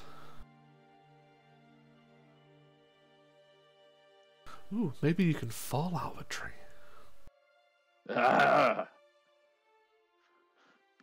Trying not to think about how high up we are right now.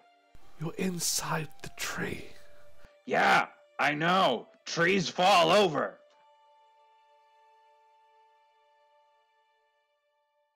Rocks fall, everybody dies. Man, that could have some pretty tall rocks. Well, it's a petrified tree. It is a really tall rock. And it's got a lot of floating rocks. Yeah, so rocks could fall and we could actually die.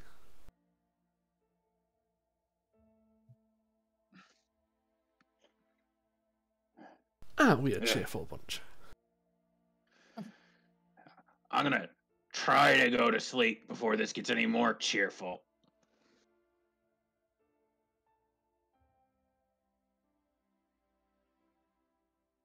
Just remember, you're not free falling. You're not free falling. Ivo, I swear I will smother you in your sleep. You're not free falling. Mm. Yep. Anything else you want to discuss or do before the morning? Many, many prayers. I'm And good. some incense burning. No, I'll be happy to go sleep unless Mabel has any issues with the things I've all said during the day.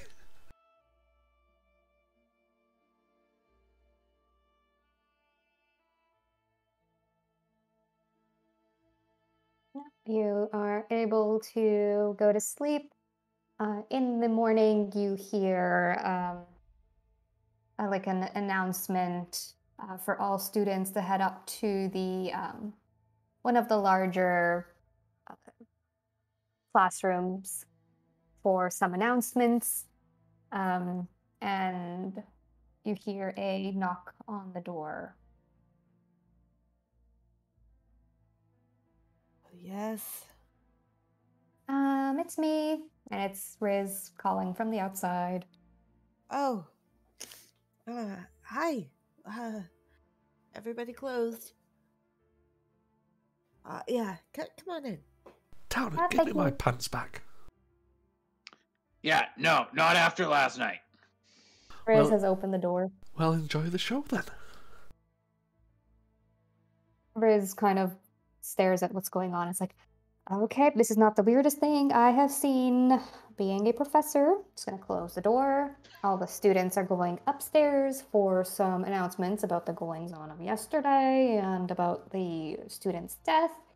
So we have some time to go down and get Morgana back and pretend that Lyria has escaped. I've also got a couple of the professors as well as Julia on our side, so that is set. Thank you. Do you need us to be involved with that process? No, I don't think so. I'm just literally gonna untie her, let her transform, and say, oh no, Kevin did bad to the dean. And that's about it. Poor Kevin. No, you'll be fine. Seriously, would it be better if maybe like one of us took the fall for it? Like I said, we're not coming back here. At least I'm not. I mean, I can take the fall. Remember? Former bandit, do bad things. I think it's fine. Kevin has made some mistakes in the past and has always been forgiven, so should be fine. That sounds entirely too familiar to home. All right. Well, in that case, we should probably leave before that happens, so that we're not associated with it anymore that we need to be if we're gonna go poke the hornet's nest after this. Yep. Did you want to speak to Lyria before heading out, or are you just gonna go on? Oh, and I Volker? should also tell you the names of the professors who know about this in case you ever run into any of them. They are Bill, Kevin, and Harlock. I don't believe you met Harlock. He is the illusion professor. He's a Vulcan, so he stands out amongst us Birdfolk. Okay. There you go. And she sighs and kind of looks tired. Professor, a question? Yes. Would it be inappropriate if I walked through the halls with no pants? Very. I would rather you be clothed. I'm just gonna look at Taunak. Taunok will roll his one eye and just chuck Ivo's pants at his face. And dodge. You dodge. Wait, do Do a dexterity saving check. Can I make that just a strength attack roll? Sure. Let's see. I have a trident. That's close enough. That misses.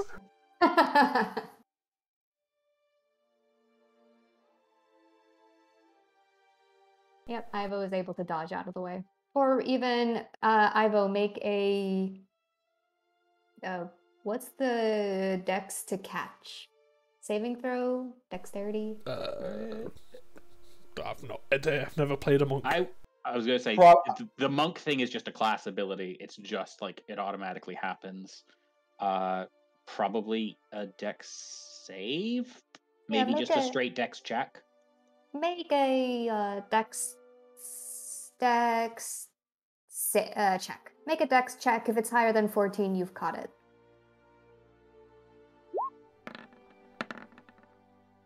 Nope. You dodge and it falls to the floor. I see I distracted you with my splendor. It's understandable. Splendor, yeah, that's the word you want to use for that. Don't set expectations too high, bud. Well, it clearly distracted you.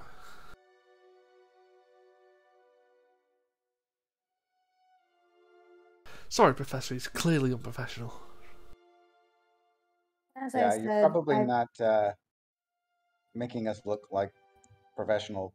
Like, maybe cool it so that we'll argue once we leave, so that, this great responsibility that we placed on them, they don't think that we're a bunch of idiots. Oh, we don't want to give them the wrong impression. Let's give them what we actually Besides, are. she's known you long enough to know that you are, hasn't she? I don't run around without my pants on. I didn't run around. I was waiting for Downer to give me my pants back. I always assumed you didn't have pants under those robes. Oh, Get Kind of it a Donald Duck thing. together. We gotta go. yes. Oh, Game yep. face is on. Yep. Like I said, did you want to speak with Lyria before you headed out? Volker, do you want to speak with Lyria before we head out? I don't suppose there's a whole lot of point at this juncture.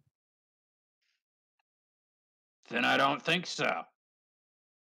Well, then, we'll send information through Bill if necessary and keep you informed of what's going on. Hmm.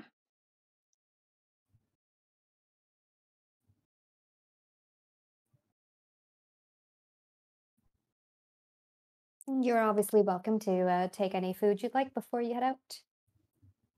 Thank you, Professor Ritz. You're welcome. It's probably best if I don't go to the cafeteria. I seem to have spooked a few of the students. Oh, Can't yeah. imagine why. They were talking about that yesterday. Probably still talking about that this morning. Well, it means they're not talking about the other thing. True. Plan was a success.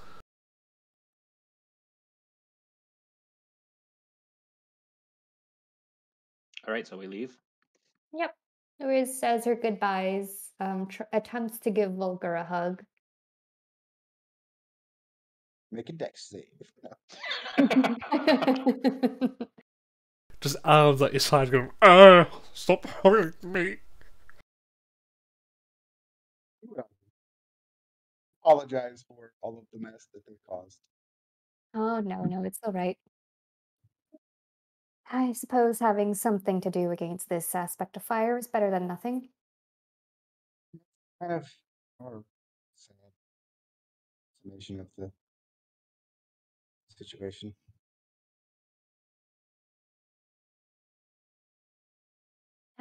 Well, I hope I see you again. Well, The way things are going, you probably will. unless we die. I would rather you not die. As I said, I did enjoy having you as my student, so please be careful. Don't worry, we can always sacrifice Taunik. If Volker dies, you can always keep him around here with all the other ones. I mean, if Volker volunteers to be a servitor skeleton, I would never say no. keeping siblings together.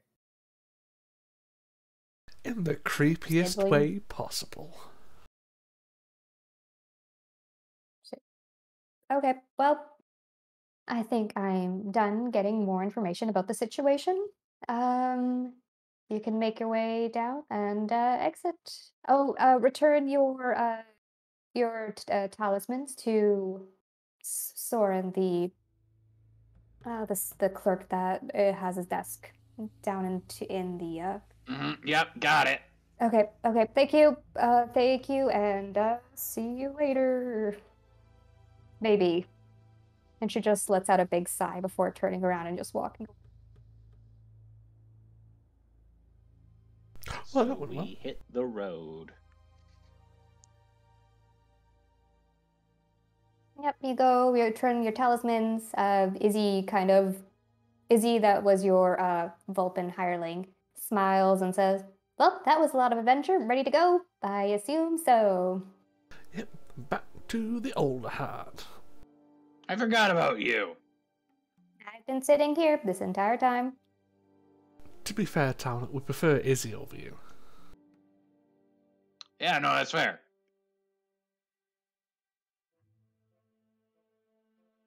Yep, and you are able to walk back to the Alderheart. Is there anything you would like to do in the few days that it takes you to get there?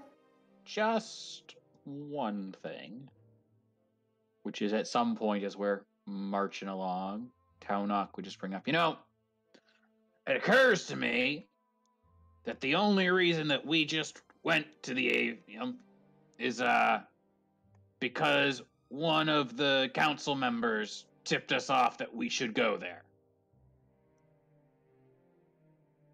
Yep. And that the rest of the council really didn't want that issue brought up. Yep. I can't think of any reason that the cult would want us to go there, which makes me feel like we should at least be able to talk to that council member about what's going on. Well, Good chance. that's the point of sending one person to potential death instead of everyone.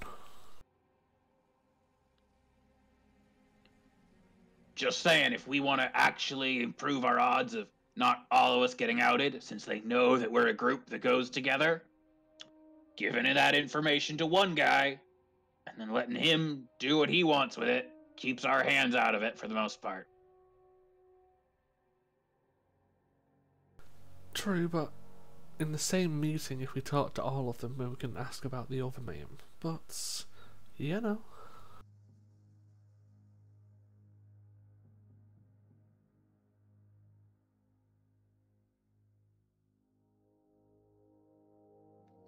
Just a thought, Saul.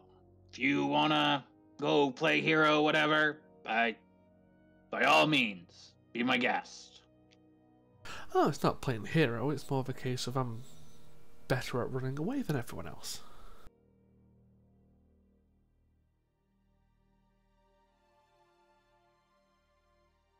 You know, brave Sir Ivo bravely runs away.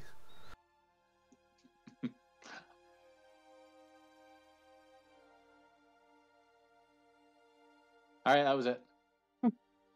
Yeah, on the, I guess, first day you had also gotten or Maybell would have gotten a message via sending that plan is a go.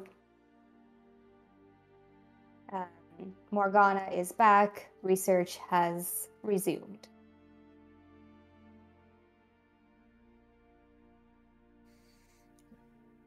The plan is a go. Morgana is back. Research resumed. Yay, bad plans have begun.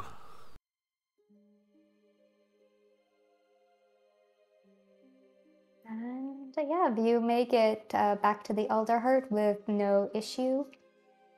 Let me move y'all back to where Elderheart. Yeah, I've been taking a gold off every day.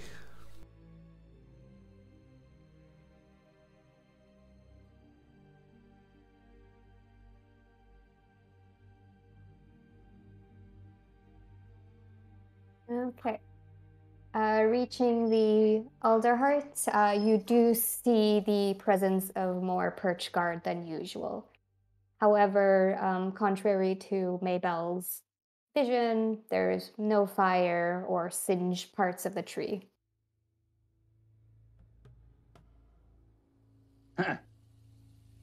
Looks like it was just a bad dream after all. Or a premonition of the future. Yeah, I'm going with bad dream.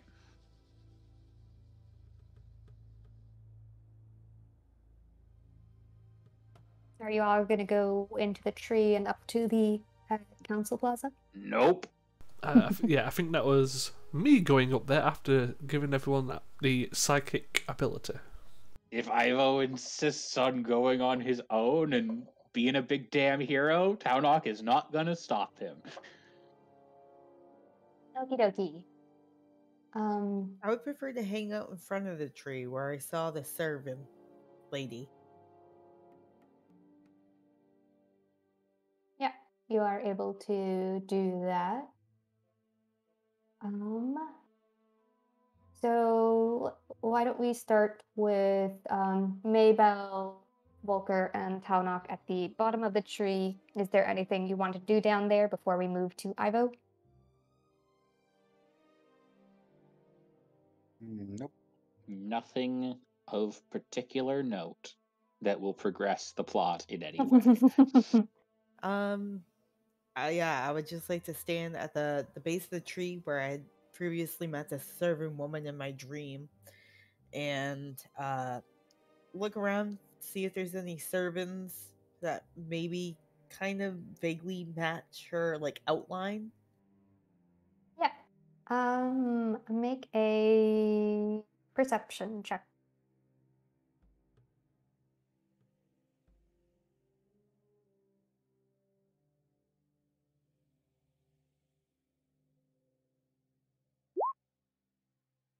With that perception check, you do notice a few servant milling about.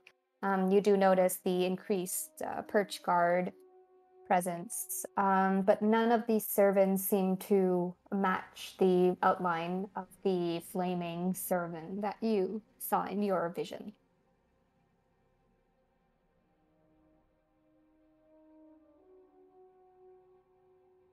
In that case, I think I'd like to go to a shop, buy some incense, and return to the spot with my holy symbol and start burning the incense and go into some prayers. Yep. You can go ahead and do that. I guess take off, I don't know, a gold or two to pay for that incense. And Buying a then lot of incense. Everywhere is gonna stink. Cover up that weed smell. Yep. You know, druids are into that. I mean, I always assumed that's why she burned it. Yeah, because that's definitely not what a different druid in a different game is doing every Thursday. Explains how she can stomach all that, whatever it is. Food. Ivo, as you make your way up the tree, make a perception or insight check.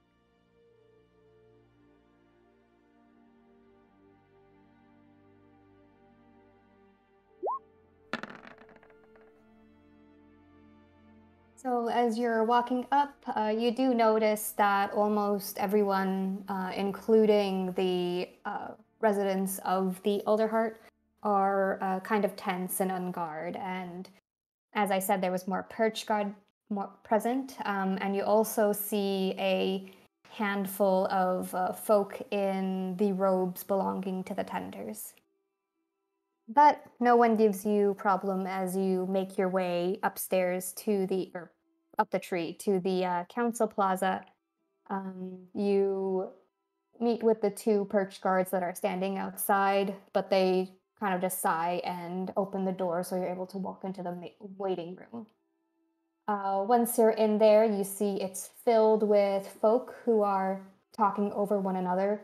Some of them are yelling about the deaths of the tenders in the grove. Some of them are demanding the tenders return from the grove. Some are calling for the immediate mobilization of the perch guard to help the tenders in the grove. Some are demanding to know like what's going to become of the bandit coalition. There are two folk in tender robes off to the side. One of them is a small, nervous pigeon Luma, and the other is a tall reindeer servant with antlers. She is towering over the crowd and is also partially stepped in front of the small Luma. A few of the folk are also badgering the pair with questions about the growing number of monsters in the grove and asking what they're up to. So it's a lot busier than it was the last time you went to the waiting room. I'm going to whistle as loudly as possible. The hubbub near immediately stops as the folk kind of turn to you, look at you. Who's next?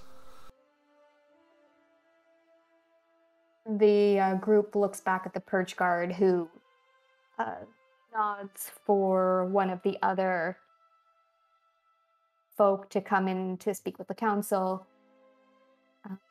And he also kind of looks at you, narrows his eyes a bit, and then also leads the folk into the chamber.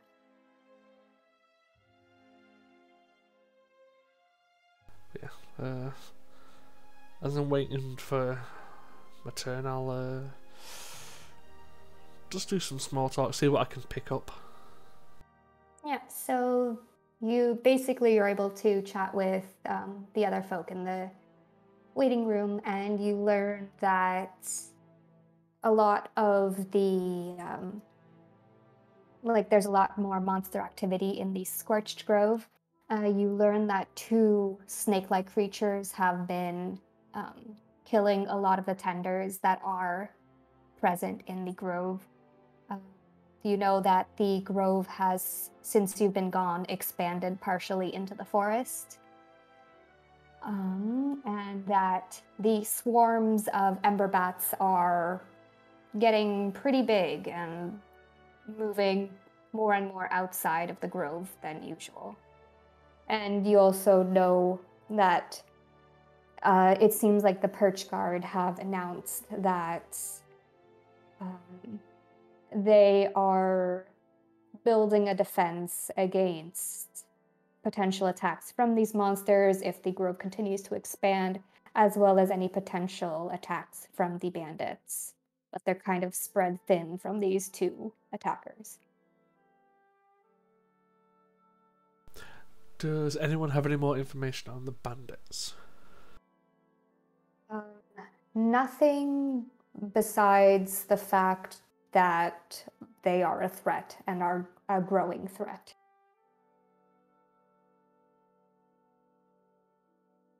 Interesting. For now, unless anyone seems to catch my eye, I'll just wait for my turn. Yeah. The folk that had gone in with the perch guard leave, and the perch guard announces for Ivo, as well as the two tenders who are Trevor and Hazel, to enter the chambers. And when you enter, you see that only Speaker Beta and the Corvum High that told you about the atrium are there, avium. Well, looks like we're popular today. And Speaker Beta says, yes, there is a lot more concern growing about the dangers. Unfortunately, it does make sense, though. We do thank you for sending us the message about your friend's vision. Yeah, that's no problem. I assume you got the message also from the avium about the other issue? Yes. Where are your friends? We would like to also hear more about the vision and speak with all of them.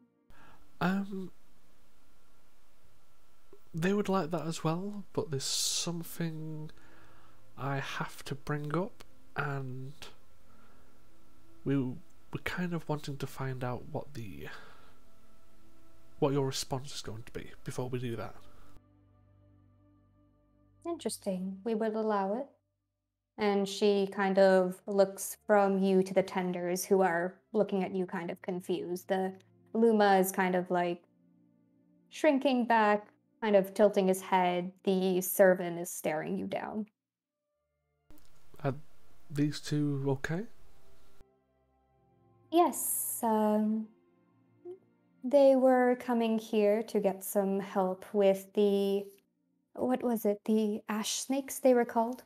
And the servant, Hazel, she speaks up. Yes. Well, okay then. Yeah. So, general consensus seems to be that the other main is gone.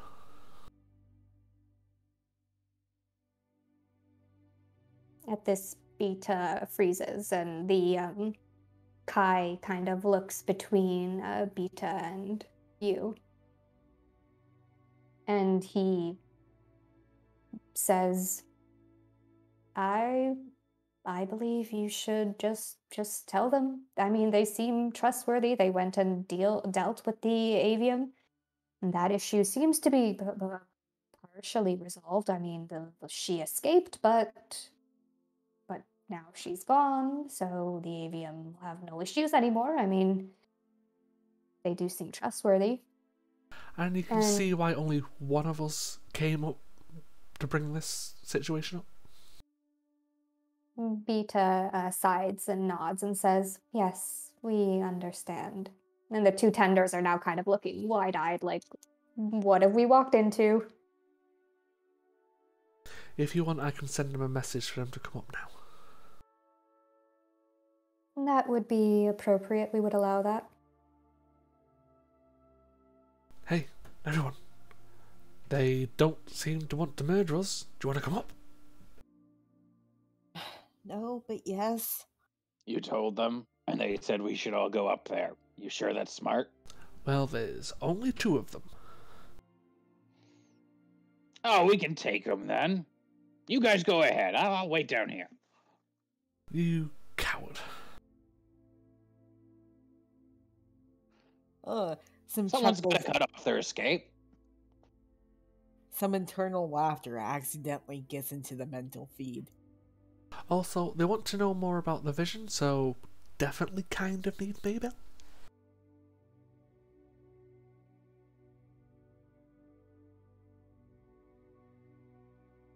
Also, bad news, the grove has been expanding. What? So yeah, maybe come up here, find out.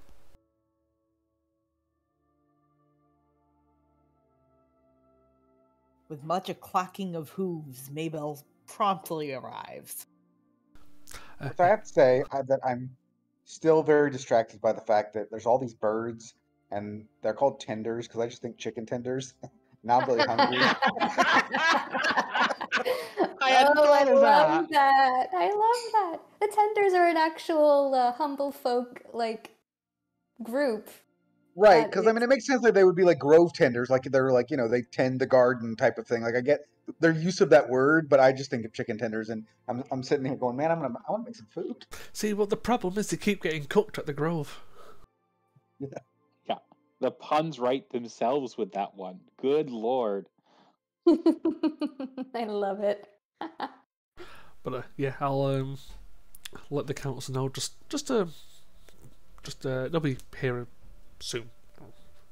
If you two want to go, be my guest. The tender is kind of just,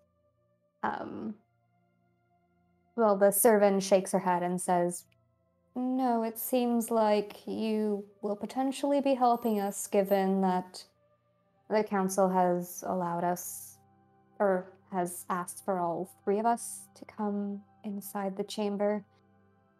Hmm. Knowing about the Ovamea was very sudden, though. I kind of wish we were outside of the room before that. Well, join the club.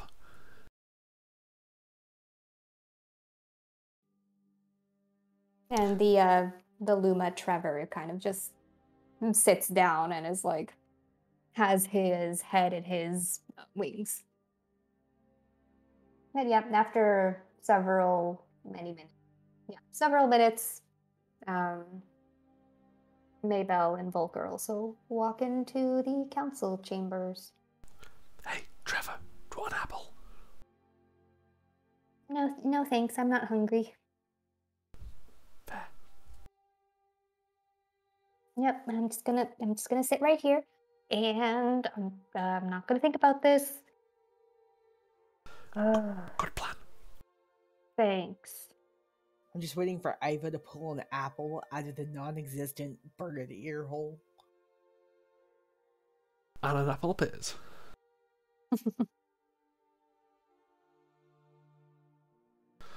So, yep. The two people who aren't afraid of trees are here.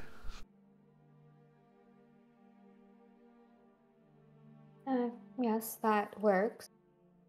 Yeah, I suppose you will all tell each other, and that the missing one won't disagree with what we would like to ask of you, if you wish to do it.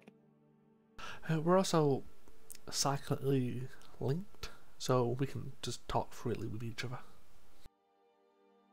Ah. And she gives a nod and says, would you like to hear about our request first, or would you like to ask about the Ovamea, which I believe is something you wish to ask of us? Ooh, dealer's choice.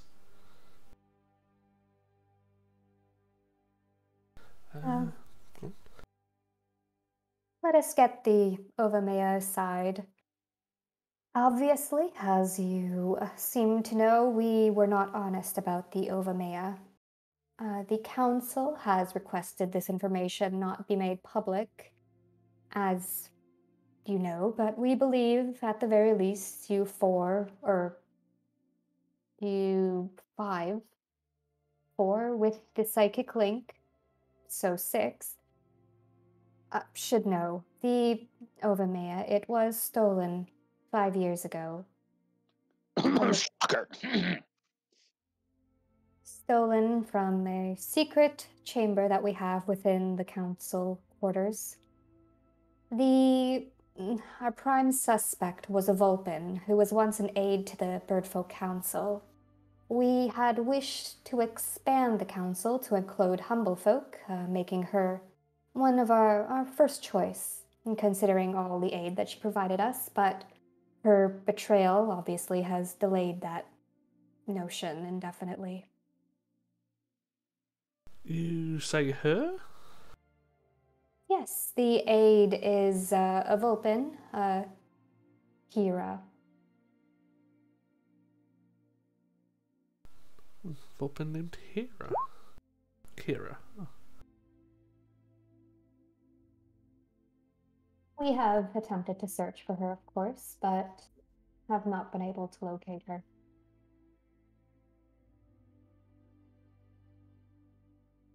Well, fantastic.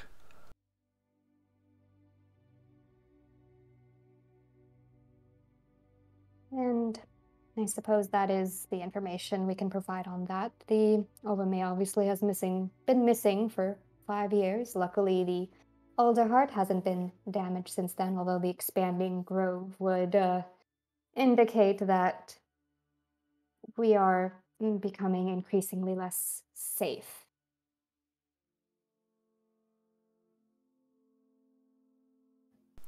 Well, I mean, Ivo had the psychic link open about the ash snakes, right? Oh, you would have been passing on information, yeah. So while they're revealing that the thing was stolen, I'd like to have Maybell lean over to the Kenders and pull out some of the snake scales she has in her pocket and just be like, "Does this look familiar?" And Trevor will speak up and be like, "Yeah, that's the scales of the snake." Oh yeah, we've killed one of those. And Beta will kind of smile and be like, "Excellent. Our next task for you was to kill the 2 ash snakes that are terrorizing the tenders at the moment. There are obviously a lot more monsters than before, but these 2 snakes seem to be the most danger that they are facing at the moment." Well, the ash snake is intelligent. It was hoarding gold in exchange for protecting that the town we went to. Yes, I do remember you speak of that, actually. Well, if you can tell them to not attack the tenders and they accept, that would be best, I suppose. We are currently spending all our funds to make sure that the Elder Heart is protected, as well as help as we can with those displaced by the Grove.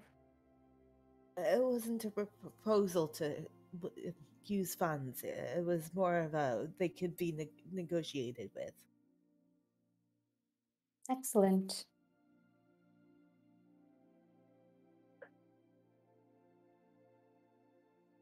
Well, if you do accept, well, we would be most gracious.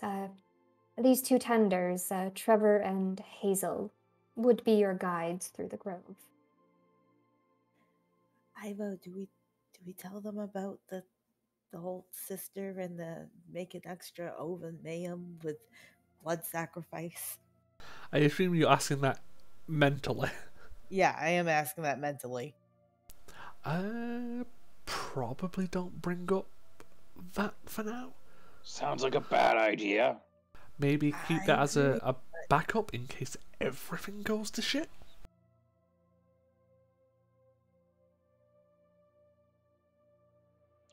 Last thing we need is the Bird Council deciding that, hey, let's just go sacrifice this village over here to keep the Alderheart safe. What about the whole cult thing, and the fact that they may have gotten close to the council?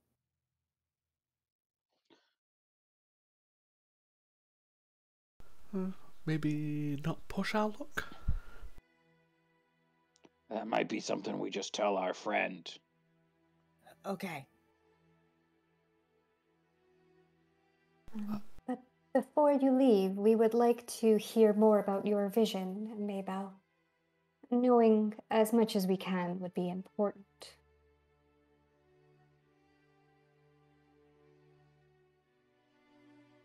Sam, I think that did not get picked up. I heard you talk. Yeah, I'm looking to see where I put all my notes.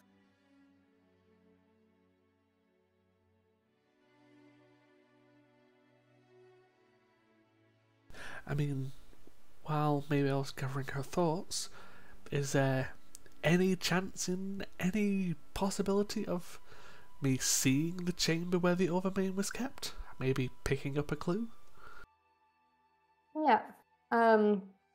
Beta wouldn't object to you just walking around. So do an investigation check.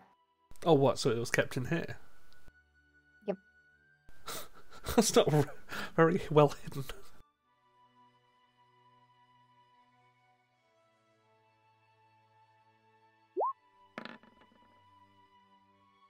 Yeah, with that, you do see behind the podiums where the council is, like the podiums of the council, you see like a switch that would open like a secret chamber behind them. He throws a psychic dagger at it. Everything goes to shit. Yeah, I just look at it and just say, That's where you kept it? Yes. Generally, we do not allow individuals to be back here, but, well, I suppose, I mean, it would be nice if you aided in us finding the Ovamea. And she will kind of step over, and her talent hand will glow a bit as she presses the button, and the door opens to a small chamber with a kind of a, I guess, podium in the center that once would have held the Ovamea. Hey, Volker, do I come in here? Give me a hand, see if you see anything magically. Sure. It's not like we can steal it, it's already gone. Yeah, Volker can make an Arcana check. Ivo can make another investigation check.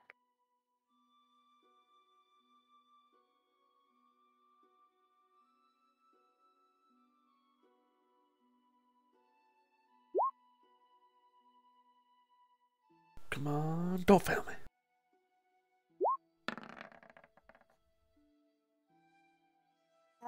With the Arcana check, Volker, you know that the chamber is locked with magic, so only certain people are able to open it.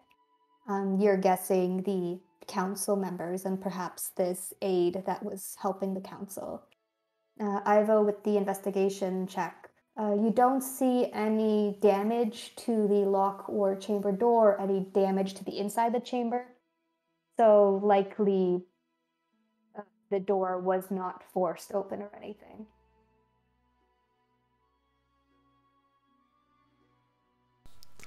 Well, definitely doesn't look like it was forced. Huh? All is coming from inside the house. Which kind of fits. Yeah. And Beta will say, I suppose you all travel a lot. If you ever find Kira, Vulpin, as I said, let us know. Or bring her in. Did she have any known associates or people any family? No, she was an orphan who came to our tree. Volunteered to become our aide, and we accepted. She was our aide for many, many years. We don't believe she would have remained with us just to steal the Ovamea. Or at least we hope so. The council member, Shay, the great gray owl, she adopted her. And was the one who said, who recommended her to become an aide for the council. It was Shay, Kai, and myself who were hoping that we would allow humble folk onto the council.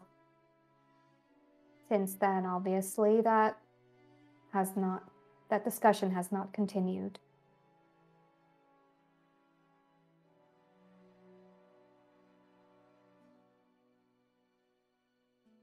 Well, the only other thing I could think of is if we had the chance to see her old room, but I doubt that's still the way it was. She shakes her head. Shay was... she felt very, very betrayed by Kira. And I don't believe it's still as it was. Yeah, well, if that's the case, we'll just keep an ear out, and if anything does come up, we'll deal with it or let you know. Yeah, she nods and says, well, since I'm asking you to search for Kira as you go about your business, perhaps speaking with Shay would help with this as well, if you desire. wouldn't say no, but that can be arranged for probably after this meeting. Yeah, she nods and says, "Yes, you saw the state of the waiting room. Today, us council are separated into pairs to take on the growing number of requests for audience." It did seem quite busy.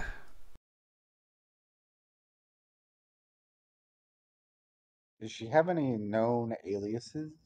Seems like she would probably, if she was in hiding or running or whatever she may be doing, that she wouldn't continue using the same name.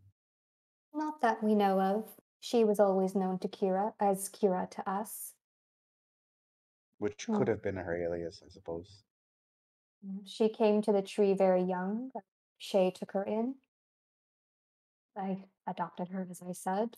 The two lived together for a very long time.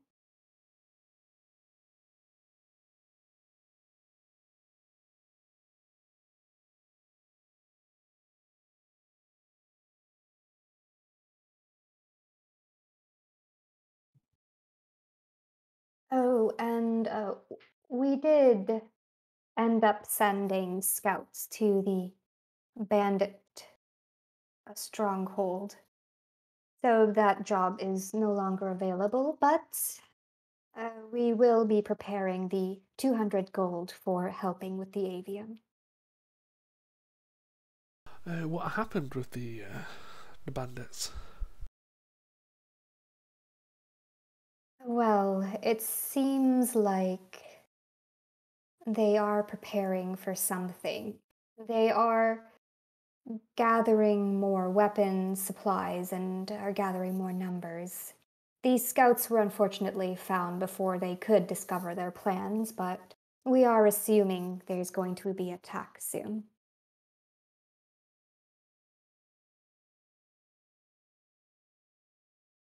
I mean, I could put forward a radical idea, but probably not going to be one you'd like. We would still like to hear it. Maybe hire the bandits? She smiles and says, "Very radical." Well, they want something clearly. Find out what it is, see if you can negotiate and get them to work towards helping with the grove. It seems like they wish for our death, the death of the council that rules over the forest. We would not assume otherwise. It's a little obvious to us. You'd be surprised. A lot of bandits from the past, knowing them, don't really have that much hatred towards the council. They just want something to believe in.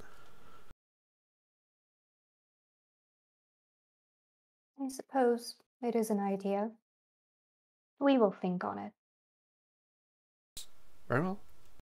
And one other thing that the scouts noticed were hooded figures visiting the bandits. Strange, but we assume that they're just more bandits. No. No, that's not the case. You know something? We'll look at Volker and Mabel.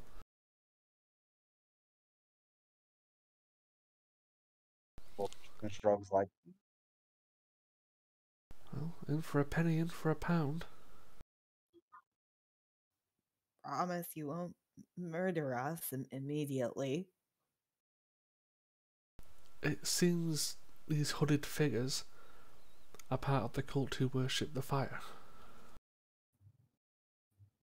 You speak of the cult of Cordella. Yeah. They had some connection with the avium. Obviously they got away, but it seems the cult is as active at the moment. And they're infiltrating as deep as they can.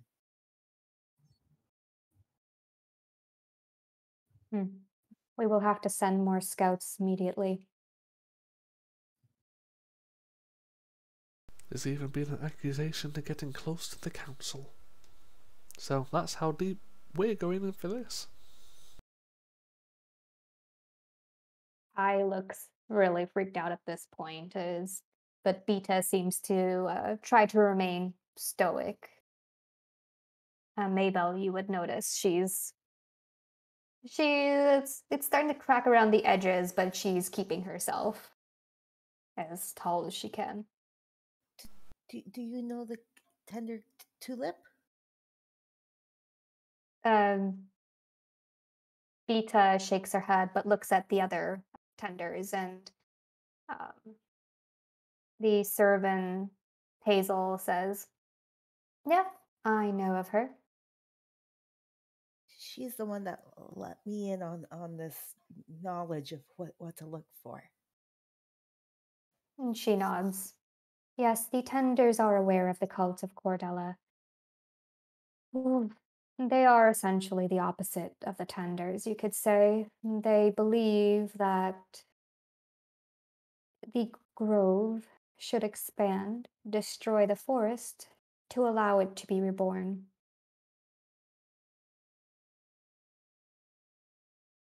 Well, I mean, fire isn't necessarily bad, but complete fire isn't good. Yes. It is to remove the impurities of the forest, I believe. They wish they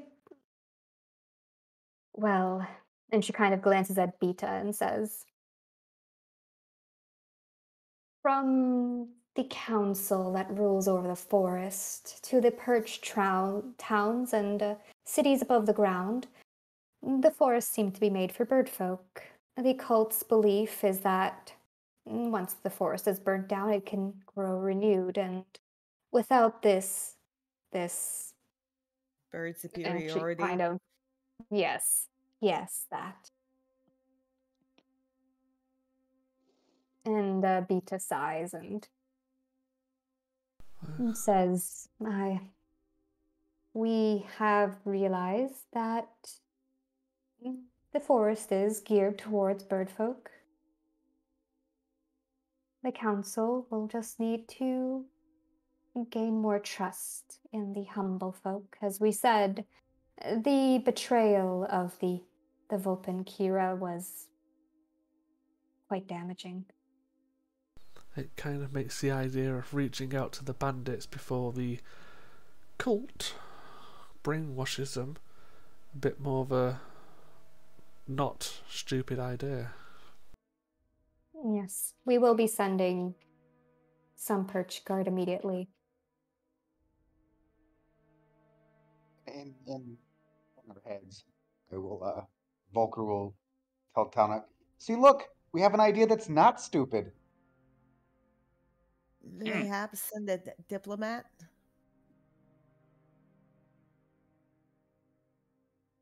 I suppose we can do that. We do have, well, birdfolk aids to the council we could send. It is at this point we wish that there was a humble folk present. We feel like the bandit would accept them more readily.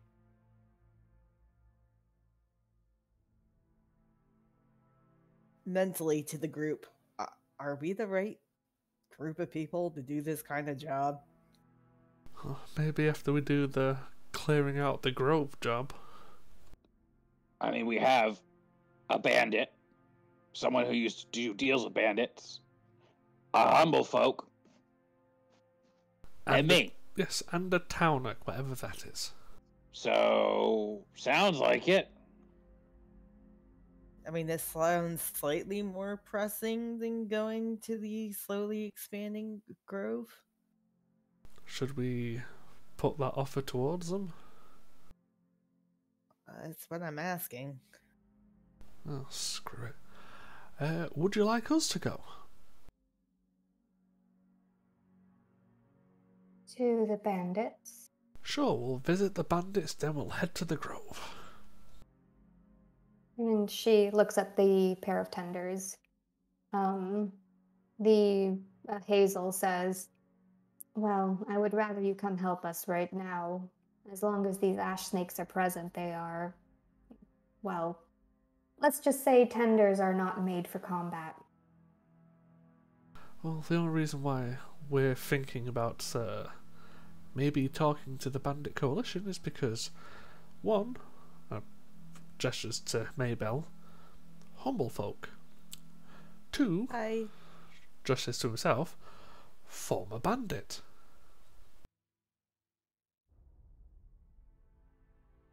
We see. That might be a good plan then. I would ask, please don't tell the town guard, because then I'll definitely have to sneak around a lot more. She smiles and says, no, your secret is safe with us. Yes, Kai? And Kai will just nod and say, yep, I trusted them with the business of the avium. I won't tell your secret. Well, that makes me feel a little better. Plus, I kind of have someone I know who's with them, so at least we have a point of contact.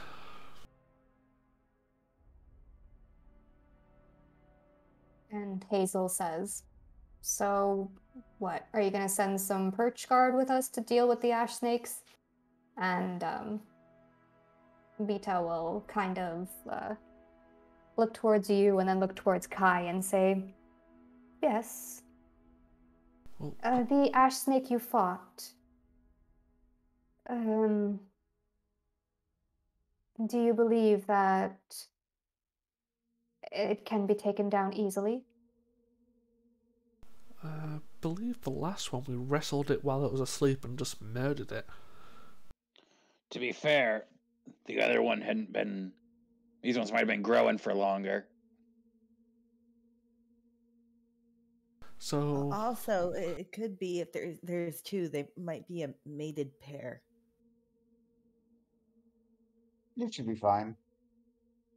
I mean, as it stands, if we just detour for the, let's say detour to the bandits, if you send the guard with the tenders, we'll be able to catch up as long as no one does anything stupid. True, and if this goes well, the bandits are strong, brave, stupidly brave. And no longer trying to kill you, at best case scenario.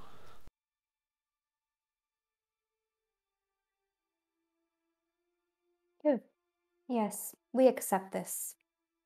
Please, after you've dealt with the bandits, just let us know as soon as possible, and we make your way to the Scorched Grove as quickly as you can.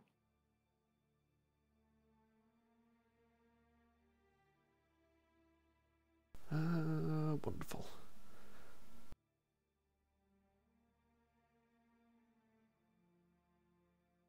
Also, before we go, I'll describe to them that dream I had. Oh, yes.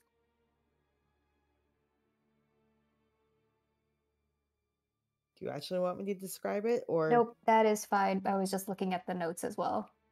Okay, cool. Because I'm like, oh man, thank heavens I'm keeping notes on this. Yeah, and one of the Hazel will kind of speak up and say, well, the flaming servant you saw sounds kind of like a specter, flaming specter. It might be a call home, but I know her. Do you know anyone who passed on due to the flames? Fire specters are memories of folk that passed on. They usually dissipate once they've fulfilled their supposed purpose, usually reenacting a moment in their life.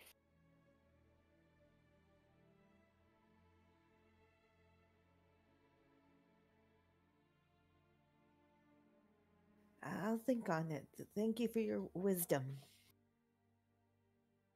You are welcome. while we're here, is there anything else you want to take us to take care of? Bandits, fire snakes? Do you want us to deal with growing plants? Anything else? Speaker Beta kind of laughs at that and says, "No. Although at this point, we would consider you heroes of the forest." Probably wouldn't go off, huh?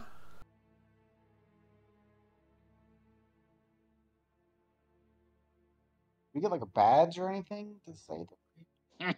What, a badge that says Heroes of the Forest? Yeah, get free drinks at bars, that kind of thing. We can write you letters, sign them with our seal. At the very least, your bandit friend, if caught, won't be brought to jail or anything. They'd have to catch me first, but...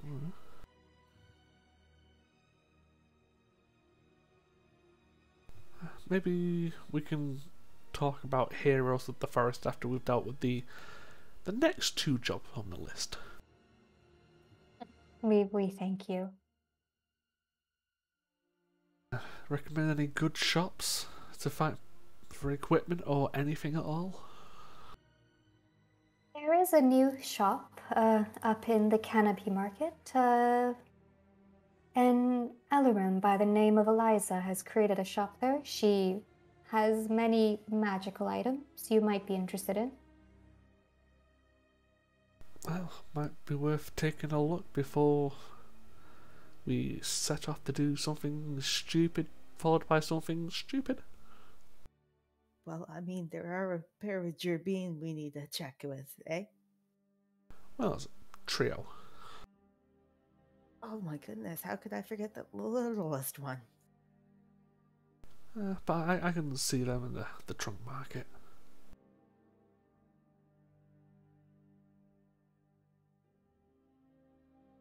Well, we have our mission.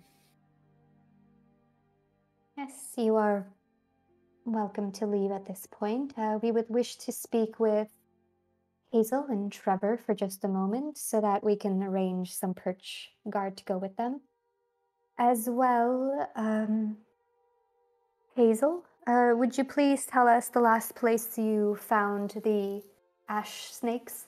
And Hazel will say, yeah, they are basically dead east of here. So if you go down to Winnowing Reach and then north, you'll reach there.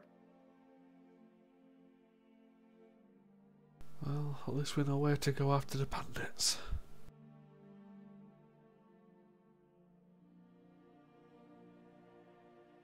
Well, unless anyone else has got anything else to say, thank you for your time. Yes, we thank you. Oh.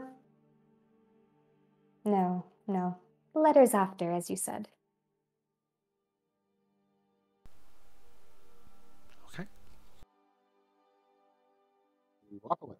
Yay, you walk away. You walk through the crowds, still in the waiting room. And you're back in the trunk of the alderheart tree.